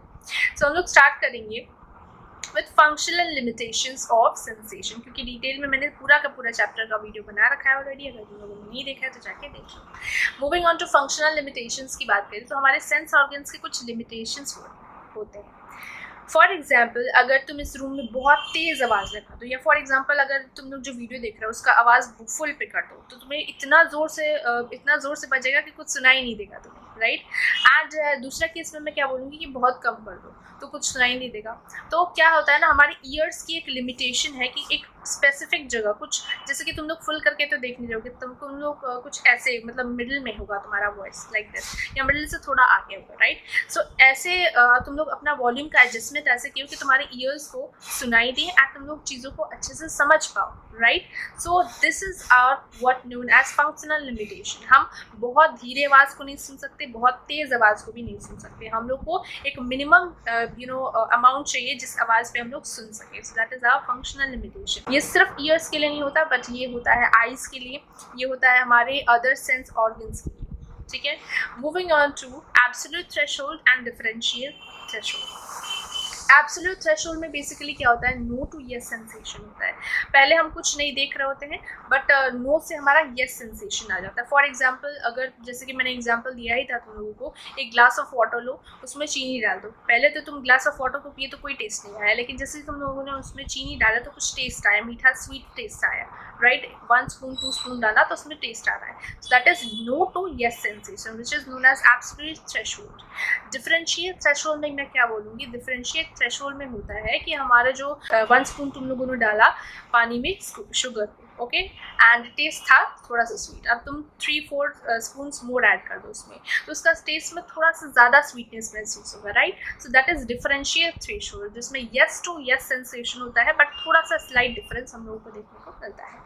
Moving on to attentional processes, जहाँ पे हमारे प्रॉपर्टीज इंपॉर्टेंट है। हमारे अटेंशन के 3 प्रॉपर्टीज होते हैं, alertness, concentration and search. Alertness की बात करूँ तो इंडिविजुअल रेडी होता है to deal with a particular situation, whereas concentration की मैं बात करूँ सो इट इज़ अबाउट कि हम लोग फोकस कर रहे हैं एक जगह पे बहुत लॉन्ग टाइम से। एंड सर्च का मतलब क्या होता है कि एक स्पेसिफिक चीज़ को मैं ढूंढ रही होती हूँ। So these are the 3 properties which is important. And इन तीनों में, या यूँ कहो अटेंशन को मैं अगर मैं स्पेसिफिकली बात करूँ तो अटेंशन को पे करने में, लाइक फॉर एग्जाम्पल तुम लोग लेक्चर को ध्यान से देख रहे हो तो इसमें तुम्हारी एफर्ट जा रही है, राइट। तुम्हारे आंखों की एफर्ट जा रही है, तुम्हारे सुनने की एफर्ट जा रही है, तुम्हारी ओवरऑल बहुत ज़्यादा एफर्ट जा रही है। That's why it is also known as, या यू कहो attention is also known as effort allocation. Attention के दो फीचर्स हैं, that is focus of attention and fringe of attention. Focus of attention is all about जहाँ पे हम किसी एक पर्टिकुलर जगह पे ध्यान दे रहे होते हैं। फॉर एग्जाम्पल तुम लोग लेक्चर पे ध्यान दे रहे हो तो that is focus attention, focus of attention या फोकस पॉइंट ऑफ अटेंशन। वेराज जो बैकग्राउंड में चीज़ें दिख रही है उस पर तुम लोग ध्यान नहीं दे रहे हो, राइट? तुम लोग वो ध्यान दे रहे हो जो मैं बोल रही हूँ, जो मैं सुना रही हूँ, जो तुम्हें समझा रही हूँ। सो जो बैकग्राउंड में अगर तुम ध्यान देते हो तो that is fringe of attention. Moving on two types of attention. तो टाइप्स ऑफ अटेंशन को समझने के लिए इधर आ जाओ। टाइप्स ऑफ अटेंशन की बात करें तो एक होता है सस्टेन्ड अटेंशन, जहाँ पे हम अपने अटेंशन को बहुत ज़्यादा या यूँ कहो अपने अटेंशन को एक जगह पे बहुत देर तक लगा रखे हैं। फॉर एग्जांपल ये लेक्चर तुम देख रहे हो तो 20 मिनट्स तक तुम अपने अटेंशन को एकदम सस्टेन करके रखे हो, एकदम एकाग्र करके रखे हो, लाइक दिस। डिवाइडेड अटेंशन मतलब एक साथ तुम दो काम कर रहे हो। फॉर एग्जाम्पल तुम लोग म्यूजिक सुन रहे हो एंड अपने राइटिंग वर्क कर रहे हो, सो that's your divided attention. वेराज selective attention की मैं बात करूँ, सिलेक्टिव अटेंशन में क्लास में या यूँ कहो तुम्हारे रूम में बहुत कुछ चल रहा है बट तुम लोग फोकस जो तुम लोग सिर्फ लेक्चर देखने पे ध्यान दे रहे हो, that's your selective attention. Moving on to ADHD, जिसके बारे में हम लोग एग्जाम में जनरली पूछ लिया जाता है ADHD क्या है। जनरली ये प्रॉब्लम है, ये एक बेसिकली डिसऑर्डर है जो कि न्यूरो डेवलपमेंटल डिसऑर्डर के अंदर आता है। इसमें क्या होता है ना कि चिल्ड्रंस को या इन्फेंट्स को थोड़ी डिफिकल्टीज हो जाती है अपने अटेंशन को एक जगह पे मेंटेन करने में।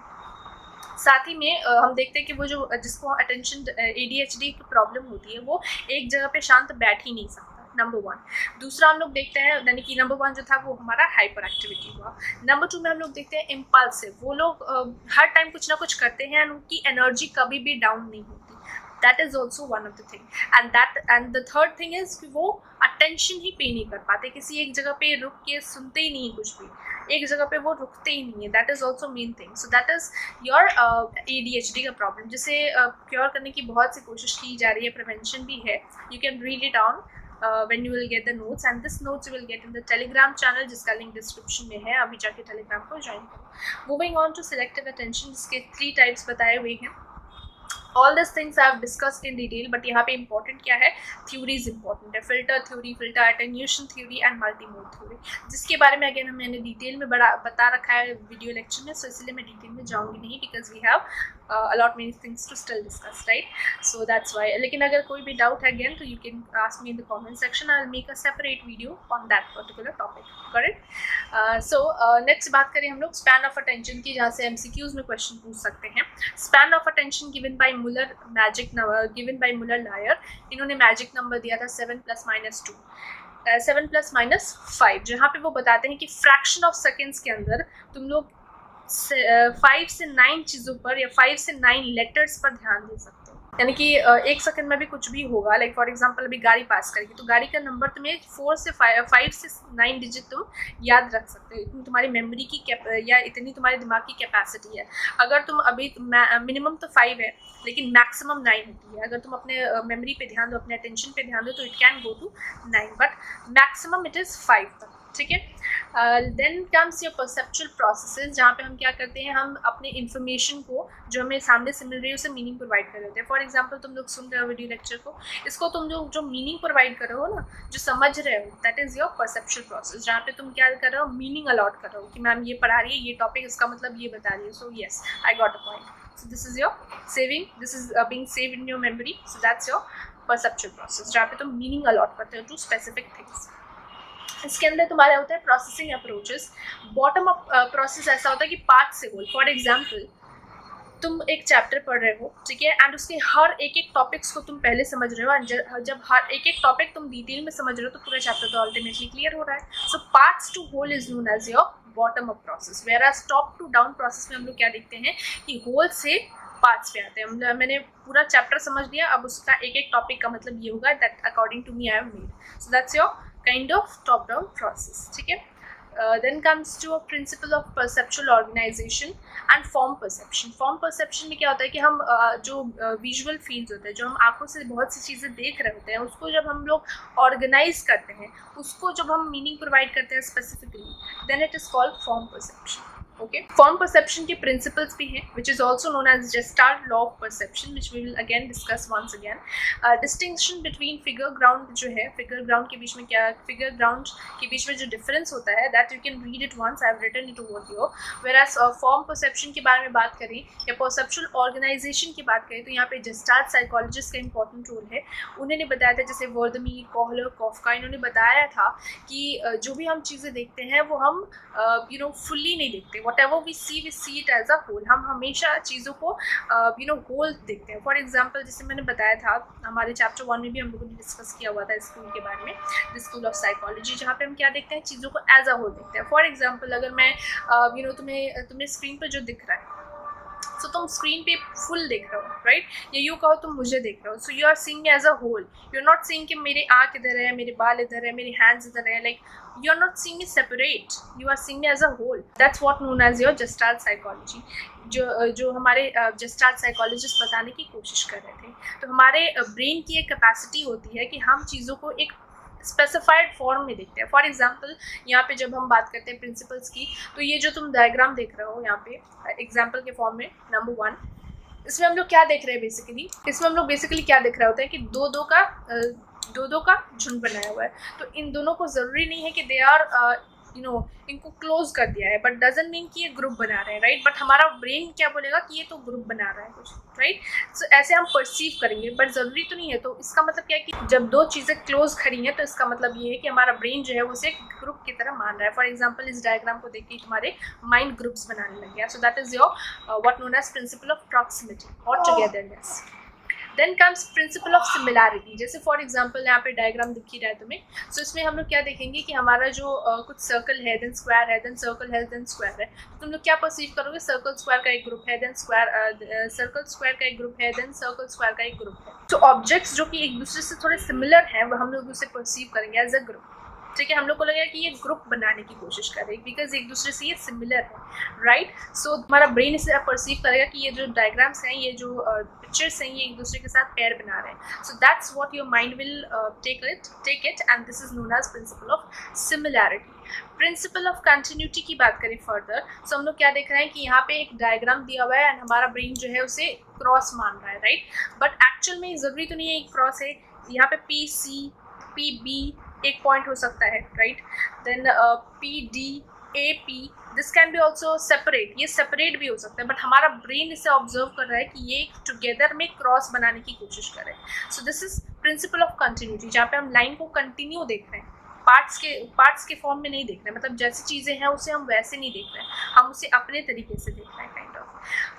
प्रिंसिपल ऑफ स्मॉलनेस क्या होता है कि हम जो देख रहे हैं, जैसे फॉर एग्जांपल ये डायग्राम में हम लोग को दिख रहा होगा, ये जो शेडेड पोर्शन है, इसे हम लोग देखेंगे कि ये छोटा है, whereas the background we will not see in, so will not see in proper way. हम लोग वाइट पे ध्यान नहीं देंगे, हम लोग जो डार्क पोर्शन है उस पर ध्यान देंगे. So this is also a way जहाँ पे हम दिस इज ऑल्सो ब्रेन की टेंडेंसी होती है ऐसे चीज़ों को लेना. So this is also an example of, this is also one of the type जिसे हम कहते हैं प्रॉक्सिमिटी, प्रिंसिपल ऑफ स्मॉलनेस. ठीक है, मूविंग ऑन टू, बेसिकली यहाँ पे हम क्या देखते हैं, symmetrical areas tend to be seen as figure against asymmetrical background. So हमें क्या दिख रहा है यहाँ पे दिख रहा है कि कुछ वाइट बैकग्राउंड है, उसके ऊपर में ये है figure. So that this is a way of perceiving. So this is what known as your principle of. Moving on to the sixth principle which is principle of surroundedness, जिसमें हम लोग क्या देखेंगे कि कुछ सराउंड किया हुआ था. जैसे तुम लोग अपना बुक भी खोलोगे तो यहाँ पे क्या दिख रहा है, कुछ अजीब से शेप्स दिखेंगे तुम्हें. पहले तो अगर मैं इसे ये लाइट जो लिखा हुआ है उसे अगर मैं मिटा देती तो तुम्हें यहाँ पे कुछ फिगर्स दिख रहे होते हैं, तुम्हें समझ नहीं आता, तुम नहीं बना पाते कि यहाँ पे लाइट लिखा हो सकता है, राइट. दिस इज क्यों, बिकॉज हमारा एक हमारा एक वे होता है कि जो सराउंडेड है, जो इस तरीके का बना हुआ है, वो फिगर हो सकता है, एंड जो वाइट है वो बैकग्राउंड हो सकता है. ठीक है, so this is our tendency कि हम चीज़ों को ऐसे देखते हैं. So this is kind of example of principle of surroundedness. Moving on to principle of closure, जहाँ पे हम क्या देख रहे हैं कि जैसे कि मैंने एग्जाम्पल चैप्टर नंबर 1 में भी दिया था कि हम ऐसे ऑब्जेक्ट्स को देखते हैं और हमारा ब्रेन जो है वो इंस्टेंटली इन्हें कनेक्ट कर देता है एंड इसे इंस्टेंटली एक ट्राइंगल बना देता है. So this is a kind of way of observing which is principle of closure. Perception of depth, perception of depth की बात करें तो हम चीज़ों को 3 डायमेंशंस में देखते हैं, उसके साइज, शेप और ब्राइटनेस के थ्रू. ठीक है. एंड इसके अंदर हम लोगों ने पढ़ा भी था monocular cue and binocular cues के बारे में. मोनोक्यूलर क्यूज मतलब ऐसे क्यूज जिसे चीज़ों को हम देखते हैं. ठीक है. हम एक आँख से को बहुत सी चीज़ों को देख सकते हैं या इनफैक्ट सभी चीज़ों को भी देख सकते हैं, जैसे बॉटल है या स्क्रीन है या आसपास कोई इंसान है तो हम उसे आराम से मोनोक्यूलर क्यू से चीज़ों को देख सकते हैं. वेरएज अगर हमें डिस्टेंस का पता करना हो, ठीक है, तो उसके लिए हमें अपने दोनों आइज का इस्तेमाल करना होगा. So monocular cues is about one eye. एक आँख से हम बहुत सी चीज़ें देख सकते हैं, बट अगर हमें डिस्टेंस का, एग्जैक्ट डिस्टेंस का पता करना हो तो हमें अपने दोनों आइज को यूज़ करना होता है and that is what known as your binocular cues. Monocular cues को हम पिक्टोरियल क्यूज भी बोलते हैं बिकॉज हम पिक्चर्स को या आसपास की प्रेजेंटेशंस को अच्छे से देख पाते हैं इसके थ्रू. बट डिस्टेंस के लिए it is very very important to see to use both the eyes, that is binocular cues. Moving on to, ये भी एग्जाम के लिए बहुत इंपॉर्टेंट है, depth perception, perceptual constancies and further monocular cues, binocular cues, ये important है. यहाँ से 6 मार्क्स के क्वेश्चंस भी आ सकते हैं, 4 मार्क्स के क्वेश्चंस भी आ सकते हैं एंड 2 मार्क्स के क्वेश्चंस भी आ सकते हैं, तो उस पर फोकस करना इंपॉर्टेंट है. परसेप्चुअल कॉन्स्टेंसी की जैसे मैं बात कर रही थी साइज़ के बारे में, मुझे पता है कि भाई मेरे बॉटल का साइज़ क्या है. ठीक है. लेकिन जब मैं उसे रोटेट करूँ या मैं अपने बॉटल को कहीं दूर रखूँगा, उसको ऑब्जर्व करूँ, तो मुझे लगेगा मेरा बॉटल तो बहुत छोटा हो गया है, लेकिन अगर उसमें मैं अपने पास रखूँ तो मुझे बॉटल का साइज़ बड़ा समझ में आएगा. सो दिस इज साइज़ हम लोग मिसअंडरस्टैंड कर लेते हैं या हमारा एक टेंडेंसी होता है चीज़ों को देखने का. इवन इफ मुझे पता है कि मेरे बॉटल का साइज़ इतना ही है, बट आगे पीछे से इसका साइज़ वेराई कर रहा होता है. तो that is your size constituency. Shape constituency की बात, फॉर इंस्टेंस मुझे पता है प्लेट का साइज गोल है, ठीक है, बट स्टिल मैं उसको रोटेट करूँगी, मैं उसको उल्टा कर दूँगी तो उसका शेप जो है वो गोल नहीं होगा, उसका शेप थोड़ा चेंज हो जाता है, थोड़ा वेरिएशंस आ जाता है. सो जहाँ पे जबकि मुझे पता है कि इसका शेप ये है बट फिर भी उसका शेप डिफरेंट एंगल से डिफरेंट लग रहा है, that is your shape constituency.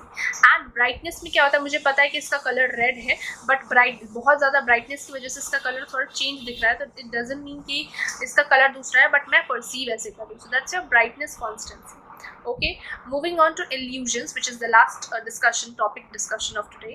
So illusions की बात करूँ तो जहाँ पे हम लोग क्या करते हैं, मिसइंटरप्रिटेशन कर देते हैं ऑफ एनीथिंग. फॉर एग्जाम्पल, तुम लोग अंधेरे में हो, ठीक है, गलती से कोई रोप तुम्हारे पैर में फंस गया है, तुम लोग उसे मिसअंडरस्टैंड कर लोगे एज ये सांप वाप है समथिंग, राइट. सो ये क्यों होता है, बिकॉज हमारा जो ब्रेन है वो इन्फॉर्मेशन को गलत तरीके से ले लेता है. सो दैट हैपन्स, इसीलिए तुम लोग भूत प्रेत में मानने लग जाते होगे, right. So that is your illusion. Okay. कुछ इल्यूजन्स होते हैं वो यूनिवर्सल होते हैं, सबको होते हैं, एंड कुछ यूनिवर्सल है जो पर्सनल भी होते हैं, ठीक है. वेराज 3 टाइप के इल्यूजन्स के बारे में तुम्हारे बुक में बात की गई है. ज्योमेट्रिक इल्यूजन, अब तुम ये दोनों शेप्स को देखो, दोनों लाइंस को देखो, यहाँ पे देखेगा कि ये जो सेकंड वाला लाइन है ना वो बड़ा है then that of the first one line. Why, because इसको मैंने थोड़ा इस तरीके से बनाया है, बट दोनों का साइज एक्चुअल में सेम है, हमारे ब्रेन ऐसे मिसअंडरस्टैंड कर रहा है. This is your geometric illusion और what is known as Muller Lyer illusion. Moving on to vertical illusion, जहाँ पे हम लोग क्या देखेंगे कि यहाँ पे हम लोग को दिख रहा है